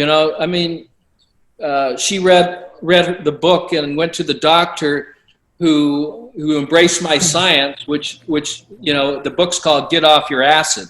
In other words, I was at a Tony Robbins presentation in Sydney, Australia. I'm gonna have to look that one up. 10,000 participants there, and I said, and they didn't understand what I said. I told them to get off their acids and go to health, and they thought I said get off your ass and go to hell, and that was the remedy or the cure. And I said no. They misunderstood what I said. What I said is get off your acid. And we all have one of our favorite acids. I don't know what your acid is. It could be alcohol, it could be coffee, it could be LSD. people were dropping acid in the 60s. The reason they're hallucinating was because they poisoned their brain cells. You know, they weren't getting enlightened, they were being poisoned to death. So you say, okay, well, you know, what is your favorite acid? You know, well, my favorite acid would be non-dairy coconut ice cream. Okay. I mean, but that's not that acid, is it? You know? You know what? It's quite. I have to say goodbye because we have a client that who just walked in. They're enjoying this conversation, and it might even help them. So thank you very much, because there's so much. Well, Judy, thank you for sharing what you shared, and thank you for being who you are, and thank you for being willing to speak up and taking off your mask and sharing the truth. I wear this one. I can't thank you enough, Judy. Yeah, that's right. This is my mask. Yeah, there you go. It's called Propaganda Masquerading as Science. Yeah, That's good, Judy. I can't thank you enough. Maybe someday. Restaurants that where the waitress said, "You're fine." you're fine. Thanks so much. You are fine. And also, I just want to point out that 1776 is a very important year. It's when we declared our freedom, and Thank you, Judy. Stand up and fight for our sovereign rights. Right. Thank you. Our body is our temple, and we have a right to govern over it. Dr. Judy, I hope we can do this again. I'd love to. Yeah, I I'd love hope to, we too. can do this again. Oh, for sure. I'm happy to stay on and answer more of your questions if you have some. But I have a ton of them, but let's do it another time. Thanks for sharing your journey, and thanks for being a great American hero. Thank you too, Robert. A pleasure to meet you. You're honored to meet you. No, it's an honor to meet you. All the best to you, and be Thank safe. you. All right. Thank you all. You will. I think All right. this is All the a best. great God thing. bless you. Thank you. I'll see you again. We'll set up something again. Thank you. I got to This is read all part those one. books. I take Yes. notes as. Yeah, don't forget the pH Miracle. I got it. The pH Miracle. It sold 10 I got to million get the books, plague so of corruption. in 29 different languages. Yeah, the pH Miracle. Thank you. I'll get It it right. really is a miracle. Yes. Both of you, I am Well, honored to have you on my thanks for show. doing it again. Thank Gail, you did so you want much. to stay on some more, or are we? Well, if you'd like to stay on a little bit longer, I'd be happy to have Yeah, you. well, if you have some additional questions or. Well, I was interested in the bringing up the masks again, because I go and I out and I see people all over with them on, and I don't think people are clear about how much they really don't work. I mean, for what they're wearing them for. And then I was told that the amplifying effect, or read the amplifying effect by Dr. Klinghardt, that mold can be produced like 600 times, 600-fold when we're exposed to the EMFs.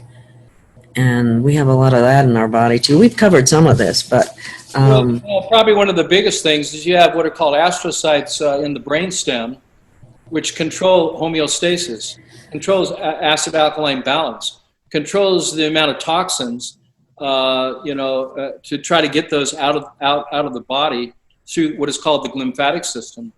Mm-hmm. And this bundle of cells, if it has stress, if you're wearing the mask, okay, this is going to put stress on those particular cells, and it can't function. It'll start closing up, which will not. This is why it causes lightheadedness and dizziness. And headaches, huh? And headaches too. I mean, it's not just because you're absorbing your carbon dioxide at a rate anywhere from 7 to 15% that's not getting properly released, and you're retaining that, which is then being pushed out into the interstitial fluids. So carbon dioxide poisoning just doesn't happen in the intravascular system. It also happens in and of the cells, in the fluids that surround the cells. And this suppression of these astrocytes, this bundle of so-called intelligent cells that control homeostasis, don't function properly.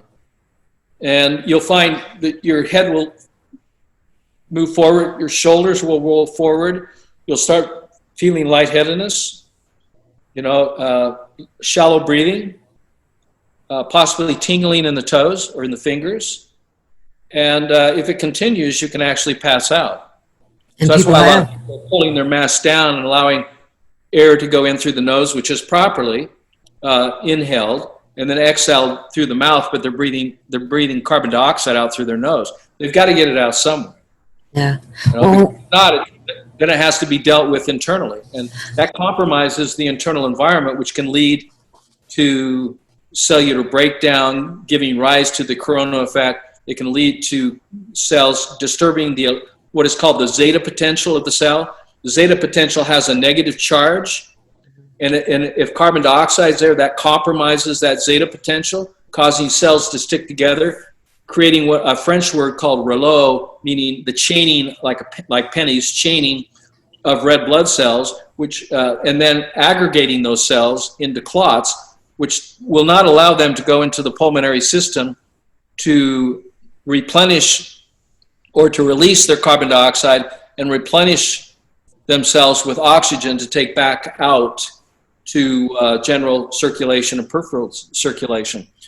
So this all happens by not breathing properly. That's why we have breathing exercises. We have breathing exercises so you can breathe not just shallowly, but through your nose and then through your mouth to push oxygen all the way down into the entire lung. And improving circulation by using compounds of sodium potassium bicarbonate to alkalize and support the stomach in its alkaline purpose of producing the number one buffer of the human body, which is sodium bicarbonate, NaHCO3. Sodium bicarbonate is produced every second, every minute, every hour, every day, every week, every month of your life. When it slows down in that production, your blood and interstitial fluids suffer. And of course, if they suffer, then the red blood cells suffer. You go into iron or anemia. Anemia is not an iron problem. It's an environmental problem caused by increased amounts of these pollutants, these chemical and radioactive pollutants. And so it's not the need, hemochromatosis, where the body's trying to overcreate. It's actually overcreating red blood cells, and people have to go to the hospital to actually take the excess blood off. The problem isn't hemochromatosis or excess red blood cells or high hemoglobin counts. It's the body's inability to flow. It's because of a compromised environment. And so the blood overproduces it because it's in oxygen deprivation. It's in disseminated intravascular coagulation or pathological blood coagulation. And this way, people can be helped if they know how to manage the swimming pool of their body fluids. If you had a pool, what would you do? You would measure the pH. You would test the biochemistry, and then you would adjust it accordingly. But when you start seeing, a pool of water that has mosquitoes or flies and algae and bacteria and it's polluted, you have to clean that up. That's why we have white blood cells, is to manage and maintain the alkaline design to pick up biologicals that have either been taken in through air or through food or through injection. Mm-hmm. So those have to be cleaned up. You know what I've seen? I've noticed it. I've gotten some pH papers, and I have some of the products that you have, and it's a real education using that, because you find out very quickly what affects that pH and how quickly you can reverse it with like 4 salts. That's the greens. You become your own doctor. You become you set up your own critical care unit in your home. Exactly. You start changing what you eat, what you drink, what you breathe, what you think, what you feel, and what you believe, and you start focusing on a more contextual environmental approach and start addressing the pollution from within. You then learn the solution that will clear the pollution. And here again, it's thinning out the blood and creating healthy red blood cells, improving oxygenation through better circulation. And there are specific, natural ingredients that can do that. Yes. You do, and you can I'm learn seeing it. reading the books. You can look at the products that have been assembled at phmiracleproducts.com that will help improve your circulation, that will provide, the chlorophyll that you need to help build your hemoglobin, because that's what does. We know that because we measure it. What is in the hydroxychloroquine? You have the driver of that quinine, which acts as like a bus that drives an alkalizing compound that raises the pH of the internal fluids of the cell by 0.25, which is significantly enough to stop what's going on. And that's what it's about. It's about managing and maintaining the alkaline design of the internal fluids of the body. And that's exactly what that hydroxychloroquine does then. It raises the pH of the cell. Isn't that correct? Of the intracellular fluids. That's its action. That's been published. Okay. So that's what goes on. And you can do the same thing with what the stomach is trying to do by using water, salt, and carbon dioxide to create sodium bicarbonate to alkalize the vascular fluids, the interstitial fluids, and the intracellular fluids. But you can supplement that. And you can supplement sodium and potassium, aluminum-free, of course, because that's an anti-caking agent, which is toxic. Yes. You want to eliminate any sort of adverse effect to something you're trying to do good by eliminating hydrochloric acid, by eliminating vinegar, by eliminating aluminum oxide, by eliminating that are found, or glyphosate, which are found in our foods and our supplements. You have to read the labels of your nutritional supplements, folks. They're laden with poisons, magnesium stearate, hydrochloric acid. They put these in there as so-called preservatives, which don't help the situation. You need live foods. You need whole foods. You need whole food supplements. That's what Super Greens is. Super Greens is a whole food supplement, or organic grasses, of organic avocado. This is what you have to focus on, that doesn't have these additives in it. But this is what's on the shelves of your local health food store. And you turn it over and you go, why are they putting stearates, which are toxic, in this formulation? Why are they putting hydrochloric acid, HCl, in there? Why are they adding sugars? Why are they putting ethanol alcohol? Why is ethanol alcohol in the lotions and potions or disinfectants? Why is alcohol in there? Do you realize that we're measuring excessive alcohol, ethanol alcohol levels, and isopropylene alcohol levels in interstitial fluid? Where's it coming from? The hand sanitizer. All the washing of the hands, and you're literally poisoning yourself. Yeah, everybody's using those hand sanitizers now. You need to use a Castile soap. You need to use Dr. Bonner's soap. Yes, that's what I use. Yeah, you got to look at the labels of your shampoos, of your conditioners. Even your suntan lotions have titanium dioxide. Oh my heavens! Titanium dioxide is a nanoparticulate. It's an MP that causes cancer. Why would you be putting that on your skin? So you don't get burned? This is ridiculous. You're being torched from inside. So when you're looking at titanium, titanium is one of the major ingredients in suntan lotions, in lotions and potions. This is one of the ingredients. You go, what is the purpose of putting titanium dioxide? Why would anybody put that in a lotion and a potion? But it's also in your cosmetics, folks, women. What is titanium?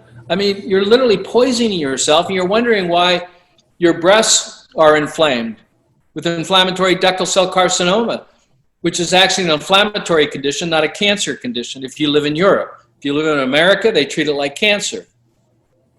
But when you realize, when you take the poisons out of your lotions and your potions, out of your supplements and out of your food, out of the water you're drinking, and you accept the reality that you're literally poisoning yourselves, And the major contributing factors are chemical poisonings from the air, food, and water you're drinking, even chemical poisoning, metabolic poisoning from your thoughts because you're having a thought attack, which causes 80% of all heart attacks.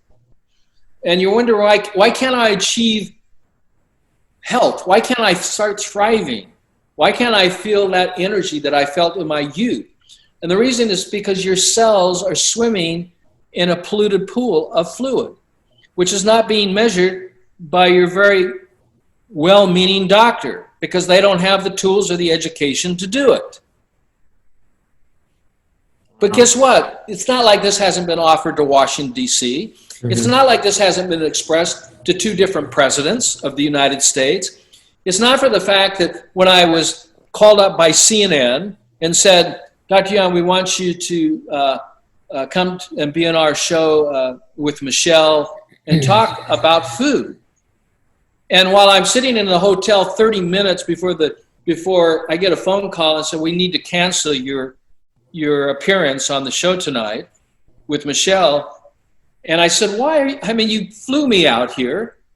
I'm taking my time. You're not paying me. I've done this on on good faith. And you're canceling my appearance on this show with Michelle to talk about children and food. Why? Well, we can't tell you. What do you mean you can't tell it?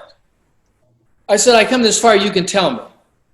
Well, we can't tell you. I can't reveal that. I said, I can't leave New York City not knowing why you flew me here and now I'm going home. Okay, well, I'm breaking my promise. He said, look, I really shouldn't be telling you this, but the reason you were canceled was because we had numerous phone calls from advertisers who threatened, if Dr. Young comes on your program, we will cancel our advertising budget with CNN. So this was the reason I was not on that night to talk about children's lunch. Before they would have me on, as a regular commentary. Well, not regular, but I was on the news several times with CNN. But the bottom line is that my science was getting recognized. It was getting very, very popular. But this whole thing, as Dr. Neil Solomon, who was head of research at Johns Hopkins, said, Dr. Young's research will change the medical and biology worlds as we know them today. Yes. It's on my book right here, Sick and Tired. Sick and Tired. It's right here. Neil Solomon's quote. You can't make this stuff I have up. to get that one, yeah. But this is my journey. The Obi-Wan Kenobi journey. And that I become stronger and the message becomes stronger in life as I speak. And I hope that I can live out my life without interruption. I love my family. I love helping people, and I love the service because life is about service. Yes, service to others. Life is about service, and I learned that when I was 19 years old, when I served for 2 years on an ecclesiastic mission for my faith, and I learned so much in just 2 years about people. But I took that leap of faith out of my desire to help and to serve, for people's physical needs, their mental, emotional, as well as spiritual needs. It encompasses them all. So I interrupted my college education after 2 years to do 2 years, and then I came back, and then I got married, and we had beautiful children, and they've grown up to be outstanding, incredible adults, and some of them, in fact, 3 of them are following in my footsteps, so to speak, helping people and serving people in a complementary, alternative way. I'm so sorry for what they did to your son. That's horrible. Yeah, well, it was horrible. It was a terrible. I mean, it was horrible for you too. It was also horrible for the patients.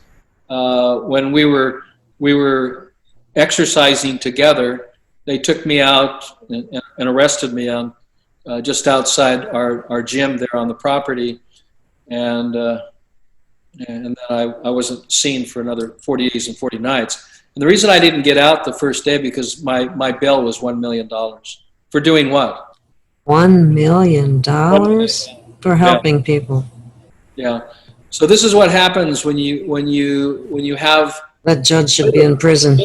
how And the prosecutor. the solution to the pollution for cancer, for diabetes, and for all these other elements, which is supported by medical science, by studies, some cases blinded studies, double-blinded studies, and the study that I spoke about that were electromagnetic frequency testing that I should come back to with Dr. Beverly Rubik on the biofields, the effect of EMF on the biofields. I mean, we're talking about 1999. And we found serious effects on the cell membranes and the deterioration of the cell membranes due to, hours in the edit bays at BBC. Was one of our groups was working in the edit bays, being exposed to these fields of energy, electrical magnetic fields, causing disruption within the blood and the deterioration of the blood. So there are ways to mediate that, and you have to protect yourself, and you need to know how to protect yourself. Yeah, that's big right there. Yeah, how? Especially from EMF because you can't see it. Yeah, and readers are leaders. If you want to learn, you just have to go to my blog at drrobertyoung.com/blog, and there, I've written 150 articles just on COVID-19. 150. Oh my goodness. The pathology of this and what it is and what it isn't. But I think the shining example of a non-lockdown major city that has 4 deaths per million associated with COVID is Singapore. Yes, I saw that blog. It's awesome. Singapore is a garden city. And it's beautiful. I didn't know it was like that. Yeah, and then when you look at the vaccinations, why did they put 35,000 micrograms of yeast protein from fungi? Why are they putting antibiotics in vaccines? Why are they putting borax, sodium borate? Why are they putting gelatin? Why are they putting formaldehyde? Why are they putting aluminum oxide? Why are they putting phenyloxyethanol? Why are they putting these ingredients in there? Why are they putting glyphosate now? Why are the words out on the street, are they going to be putting in the so-called, vaccine that they're working in, possibly, we haven't tested, possibly will contain glyphosate? Because glyphosate is a neurotoxin. What is the intention here? It's another assault on the body fluids and compromising that internal environment, that delicate pH balance of the interstitial fluids and the vascular fluids. It makes no sense to me. So we need to empower ourselves with education. Definitely. Because I wonder how many people will die as a result of taking that injection. Probably millions. Yeah, it depends on what the outcome is. I mean, I don't have enough information to state, emphatically what's going to happen. I think a lot of people have talked about this and they have their suspicion. Yeah. But I have studied the intravascular fluids for now 40 years. I've studied the interstitial fluids of the interstitium for over 10 years. My studies at the Enderlin Institute with Dr. Marie Blecker, whose protege with Dr. Gunther Enderlin, who created a company called the Sanum Remedies, which are homeopathic remedies. Here again, these people understood the germs were born in us and from us. And we've actually anatomically documented the birth of germs from E. coli to anthrax to mycoplasma, when you understand and see the actual birth of yeast from a cell, like such as Candida albicans, and you see one of the major molds that's associated with cancer that produces a waste product, a lactic acid, and you see the elevated amount of lactic acid in the interstitial fluids are highly elevated, which is leading to the decompensated of a mold called Aspergillus niger as one of the major molds associated with cancer. But here again, what comes first, the chicken or the egg? Is it the lactic acid? Well, lactic acid is a metabolite, a waste product of cellular function. Lactic acid, we've all experienced what lactic acid feels like. You can't separate pain from lactic acid. Pain equals acid and acid equals pain. And where are you feeling the pain? You're not feeling it in the blood, you're feeling it in the cells that are surrounded by these acids. And they can be quantified. But I've never seen them in a healthy person. And so you don't fight disease with disease, you study healthy people. And when you understand what a healthy blood looks like, what healthy biochemistry looks like in all the body fluids, and then in 2015, when we documented this, Dr. Galina Migalko and I, here's a picture of us here, okay? Yeah. We documented it in this document, which is published in a peer-reviewed journal, and it's called Alkalizing Nutritional Therapies in the Prevention and Reversal of Any Cancerous Condition.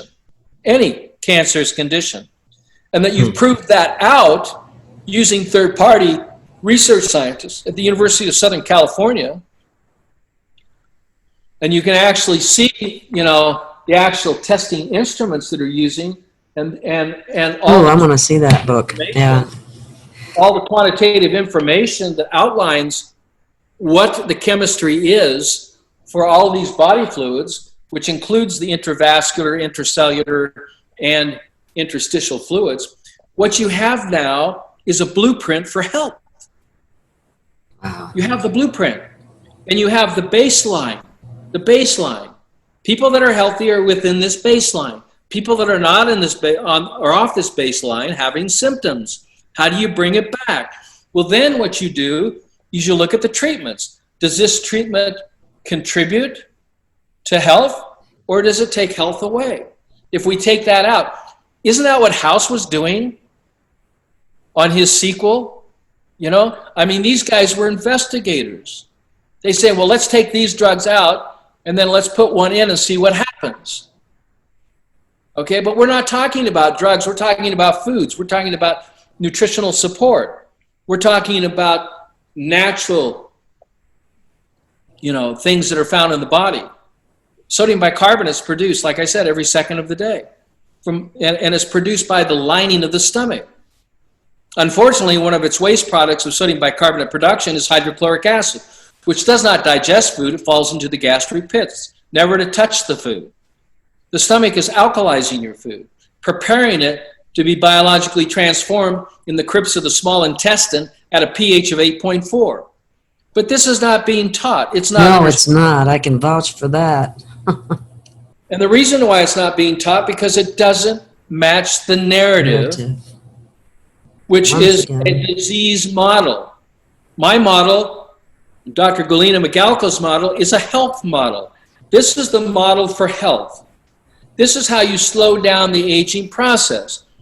Alexis Carrel received the Nobel Prize for determining how to keep a cell alive for eternity. How do you keep a chicken heart alive? You bathe it in alkalinity. You change the fluids every 72 hours. What are you eating and drinking? You see, I've never been vaccinated. I've never taken an antibiotic. I never drank coffee. I never drank soda pop. When I was growing up as an amateur tennis player, we would take water, which at that time was probably better than the water now. I can vouch for that. Mm-hmm. But we would put salt in it. So I was drinking out of unfortunately, it was an aluminum can. It was Wilson tennis balls. We'd take the balls out, fill it with water, and guess what we would add? We were taking those little yellow pills. They were salt pills. Yeah, they used to give them to athletes. And what are the doctors telling you? Salt is bad for you. Causes heart disease. I mean, really? Where's the science behind that? I remember seeing studies that they said that sodium, and the studies were there, but at the time I didn't realize you always have to look at the methodology and who funded the study, because that's very critical. They were saying that sodium raises blood pressure. No, what it does is it raises alkalinity that then can start mitigating or neutralizing all diseases of the skin, all diseases of the lymphatic system, all diseases, both chronic and acute, is the body's full force expulsion. The flu is not a disease. Influenza is not a disease. Pneumonia is not a disease. Pneumonia is a yeast outfection due to interstitial lung acidosis. Acidosis of the interstitial fluids of the lung, which gives rise to cellular breakdown, which then gives rise to yeast. Yeast is a byproduct or a symptom of cellular breakdown. So pneumonia is not a disease. Pneumonia is a symptom of interstitial, the decompensated acidosis of the interstitial fluids. And Dr. Galina Migalko and I published a paper on this in March. And the reason we published it is to help people understand the pathology of this fever, that mimics the symptoms of high altitude sickness. The dry cough, the fever, the fatigue. This is called decompensated interstitial lung disease, dis-ease, pathological blood coagulation. The cells cannot get rid of their waste. It cannot pick up its oxygen. The pathways are blocked. Blood can only go in single file. So when you understand this, there's got to be some distancing there for the red blood cells to do its job. It can't do it because it's coagulating. Why? Because the zeta potential, the electrical negative charge, has been compromised by sugar. Yeah, sugar's a bad one. Okay? Used to be a vice of mine. Together. Antibiotics, same thing. Stick together. Antibiotics are acids. If you take penicillin is an acid from the yeast called penicillium. You create an acid. It's a ferment. It's a waste product. It's a poison. You cannot overcome your disease unless you change the environment and clean up the chemical pollution and the environmental pollution that's there. And electromagnetic pollution is one of the major factors to cellular breakdown, breakdown of the membrane and genetic mutation. It destroys the hemoglobin. It destroys the chlorophyll. You need the chlorophyll, you need hemoglobin in order to buffer metabolic, dietary, environmental, and respiratory acids. If you're not contributing these antioxidants in the proper form, which in this case I describe that proper form in my published research on sodium chloride. Remember I showed you that piece? Yes. I remember. I would be amiss if I did not give credit to the medical doctor, researcher, biochemist, Antoine Béchamp. And this is the book here. I don't know if you can see it or not without the reflection. Oh, there, I see it better sideways like that. The blood in its third anatomical element. Okay. Yeah. And that's him. So the blood. Well, if the third anatomical element, what is number one and number two? Well, white blood cells, red blood cells, white blood cells. What's the third? The third is what makes up the red blood cells and the white blood cells. It makes up the DNA, that makes up the human genome. It's called the microzyma. You see, Antoine Béchamp, in his research, and it's all recorded here. Okay? I'll have to look for that. And I translated that. Even one of his other writings, the origins of organic beings. What is the beginning material that creates the genome, that creates the cell membrane, that creates the exosome, that creates, where's this all coming from? Because if it was the only thing living, it would be the only thing left after the destruction If you destroy the cell, if the story breaks down, okay, then that's not the foundational or the third anatomical element. It's not the origin of life. The origin of life, biblically, is called dust. From dust you are, and from dust you will return. This dust was identified, isolated, and has been proven to be the foundational element in the creation of all human cells and all of their apparatuses, all of the mechanics of that cell. That's amazing. It's the only thing less, and it's called the microzyma. Microzyma in French means small being.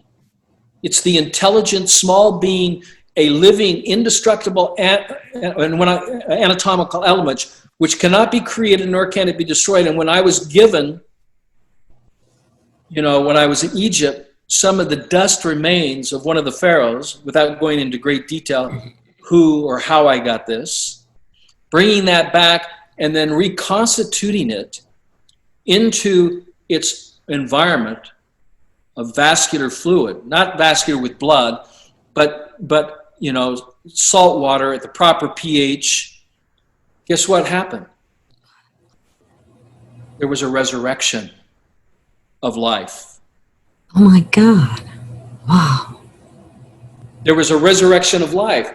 Nothing dies. Nothing. Yeah. Matter can be created. When you read First Genesis and you understand that God did not create the earth, that the God of heavens organized the earth from matter which already existed.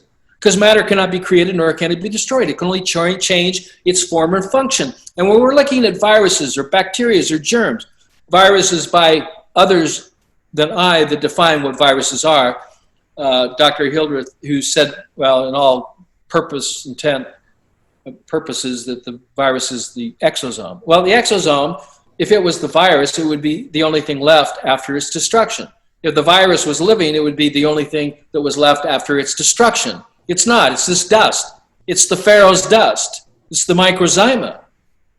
And the microzyma, I wrote about it in a dissertation, then I published it in this book, Sick and Tired. And if you go back to the back of the book and read the technical essays, which later I did publish, the first article that I wrote about, which covers this whole issue, okay, which is very, very important. What is it called? It's called A Finger on the Magic of Life. Oh my heavens. Antoine Béchamp had his finger on the magic of life. I've had my finger on the magic of life. Yes, you have. And now we're looking at foundational element. So with that thought in my mind and seeing what I could do with the dust of the pharaoh, I then took the dried blood samples that I had kept, because I've kept many of them, from a patient that I helped many years ago that passed away, but the blood was 10 years old from a cancer patient. And I took that, reconstituted that blood into its alkaline environment, and it came alive again because it was just in a dormant state. You see, that matter doesn't die. It just goes dormant until it can become part of an animal or human or animal, human, or plant matter. See, we're all made up of the same matter. It's the beginning and end of all organized matter, whether you're a plant, whether you're a human, or whether you're an animal. And it's specific with each individual. That's why it's very important to understand why vaccinations are so dangerous. They're dangerous is because you're putting microzyma from the pig, from the monkey, From the dog, from aborted fetuses. You see, you're putting that intelligent matter, microzyma, that possibly even died a horrendous death. But even at that, it's their intelligence, it's their experience that you're now impregnated into your vascular system. And guess what? The same thing happens with the vaccine that happens with an organ transplant. What happens? there's a major immune response that they want to reject because it's new tissue. Yeah, I'm because not all you recognized. did is you poisoned yourself, and hopefully you can live through it. Hmm. But you've put a foreign entity from another plant, animal, or human, introduce it into a closed system called the intravascular fluids, and hopefully you survived it. Because those who haven't survived it are dead, and those many who have been injured are experiencing the symptoms as a lifetime example of what I'm talking about. You cannot introduce foreign matter of chemical or biological into a closed system of vascular fluids, which is tightly controlled by pH and biochemistry, without serious effects. Period. And then they put them on extremely strong anti-immunity drugs too. You know. Well, they have to, because there's an immediate reaction and a release of hydroxyl radicals, SO minus, OH minus. These are releases of electrons to neutralize this poison that has been introduced into your body. It provides zero immunity, zero, nada. And guess what? I know that Judy would agree with this. And I know others have agreed with this, but they're afraid to stand up and be heard because they have a lot to lose. I've lost everything except for those things which are most important to me. Exactly. And those things which are most important to me are my loved ones. And they can take my money, which I used to have a lot of. It's gone. I used to have houses here, there, and everywhere. They're gone. Okay? It doesn't matter. And so, folks, life can either make you bitter or it can make you better. Like that. That's a good one. That's very good. You have to decide how you're going to react to this. Are you going to react emotionally? Yeah, I can cry when I think about all the suffering around the world because it hurts my soul. That's mine too. Okay? I can't see another one suffer, especially at the hand of those bad actors who have only one intention, and that's to accomplish what they perceive is their ideal experience here on life. They don't have that power, nor should they have that power.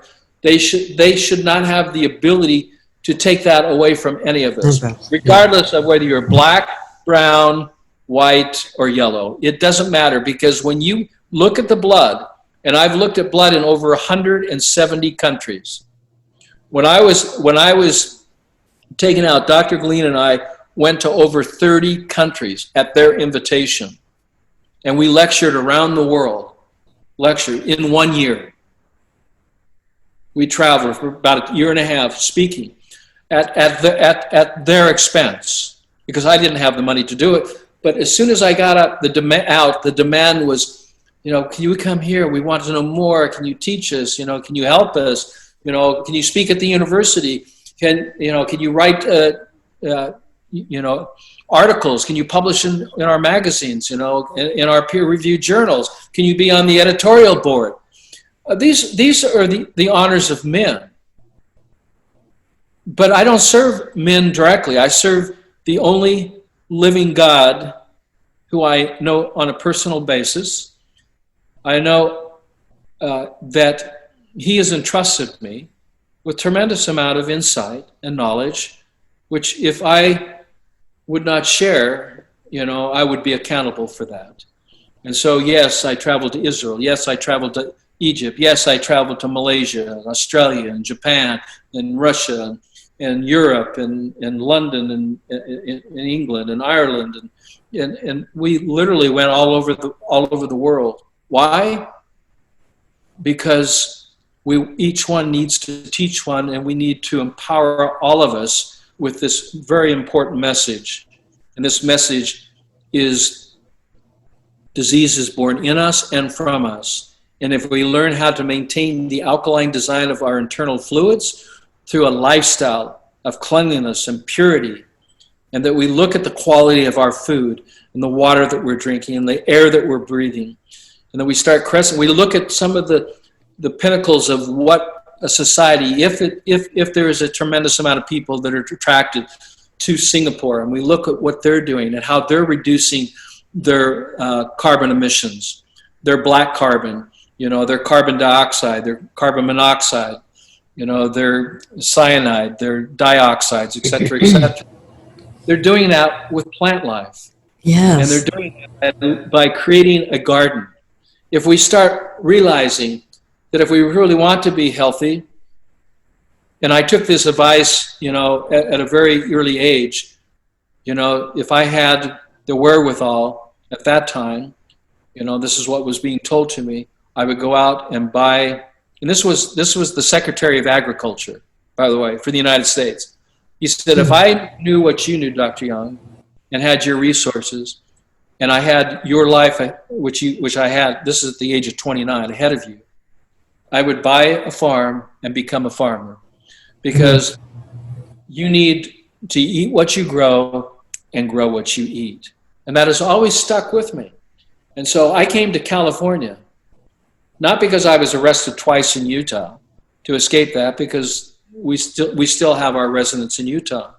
Mm-hmm. I came to California because I found this, I didn't find it, but others found this beautiful property, 40 acres in the beautiful Valley Center, with avocados, 7,000 avocado trees, 1,000 grapefruit trees, growing 7 pounds of produce from tomatoes to broccoli, spinach, where people could come from around the world and actually eat what we grow and grow what we eat, and know the source of the seeds, and know that it hadn't been contaminated by Monsanto, or we could control the soil and it hadn't been contaminated by some pesticide or herbicide, and that we could literally offer pure, wholesome food coming from the source that would actually heal people. And when people would come to the ranch, and they came there from 2000 up to 2014, 14 years, thousands of people came, and thousands of people were healed, not by me, but by the education and enlightenment that they received by healing themselves, by taking personal responsibility for their lifestyle and dietary choices, by willing to accept that responsibility and making the necessary changes to become whole again, to be reconnected to their true essence, which is eternal in nature, their spiritual being, reconnected to their physicality so that their eyes could see, the mouth could speak, the nose could smell or take in oxygen, that all of the body systems started functioning properly. Why? Because the proper internal environment was promoted. Not because we were suggesting a specific drug or treatment that would cure this, but a holistic approach which would actually improve the quality and quantity of life by looking at the internal environment and doing it in an analytical way and doing it in a scientific way, and then learning as we go too of what worked and what doesn't, what works and what doesn't work, and being so successful. When I say we, I mean we, because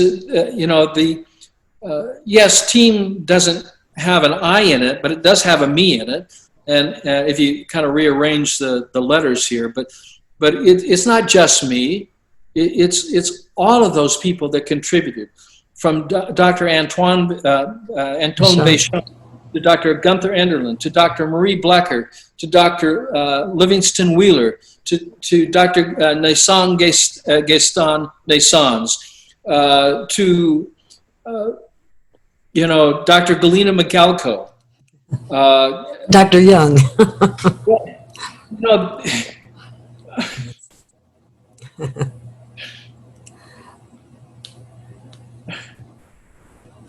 It's awesome what you've done. You've been a gift to humanity. I am standing on the shoulders of giants. I understand that. Being directed by a God who loves all of his children. We are brothers and sisters. Yes, sir, we are. There are so many of our brothers and sisters that are confused, that don't understand what's happening. I would like to see a great awakening Yes. that can come through education and enlightenment. The time is now. You're right. We are at the precipice. There's some very wonderful things to happen, but there are bad actors out there that Yes. have an agenda for us and want to take that away. And I pray that this enlightening will, and this experience and this challenge that we're having now will be one of good. Yes. That good will prevail because right is might. And I know many of you have lost loved ones to many of these diseases. And you can't, I mean, you can go and learn from those past experiences, but you need to stay present. That's why it's a gift. And that's why it's called present. It's a gift to you. If you stay and accept this present, that you're alive today, and make each day where you are learning something new each day that can help your life, improve your life. This is important, and not get caught up in the future necessarily. Anticipate that and prepare for it, but try to stay present with your life and what you're doing, and don't distance yourself from your loved ones. Embrace your loved ones, hug your loved ones. There's nothing contagious about what's going on here. We want alkalinity to be the contagion. We want quality and quantity of life and vitality and energy to be the contagion. And all of this can be ours. We just have to say, I'm ready. I want to learn. I want to understand. And then I want to change because I want to improve the quality and quantity of my life. And that can be yours. You can have it. I promise you. I've seen it happen over and over and over and over again. And that's why I'm so honored to be able to share this and to be alive to be able to share it and not to be muzzled or masked from being able to share this further light and knowledge which can save lives and change lives. And all we need to do is be a lighthouse, a beacon of Beacon hope. of light, beacon of hope, yes. The world. And hopefully, people will watch this. Millions will watch this. Hundreds of millions will watch this interview and the other interviews you're doing to open up this this renewal that is taking place, but needs to be taking place in a greater way of empowerment. Because as Hosea said, my people perish because of lack of knowledge.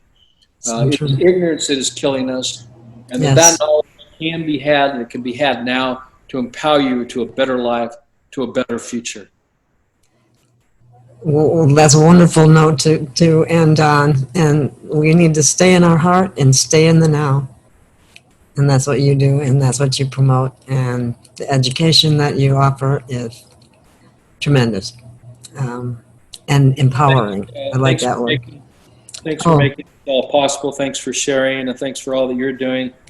God bless you. Bless your family, and bless your heartfelt mission to share the truth. That's why I'm here. Thank you. Thank you so much. I'll see you again, you and Judy again sometime. We'll set it up. I hope we can talk again. All the best. Okay. All the best to you too. Thank you so much. Yeah. Bye.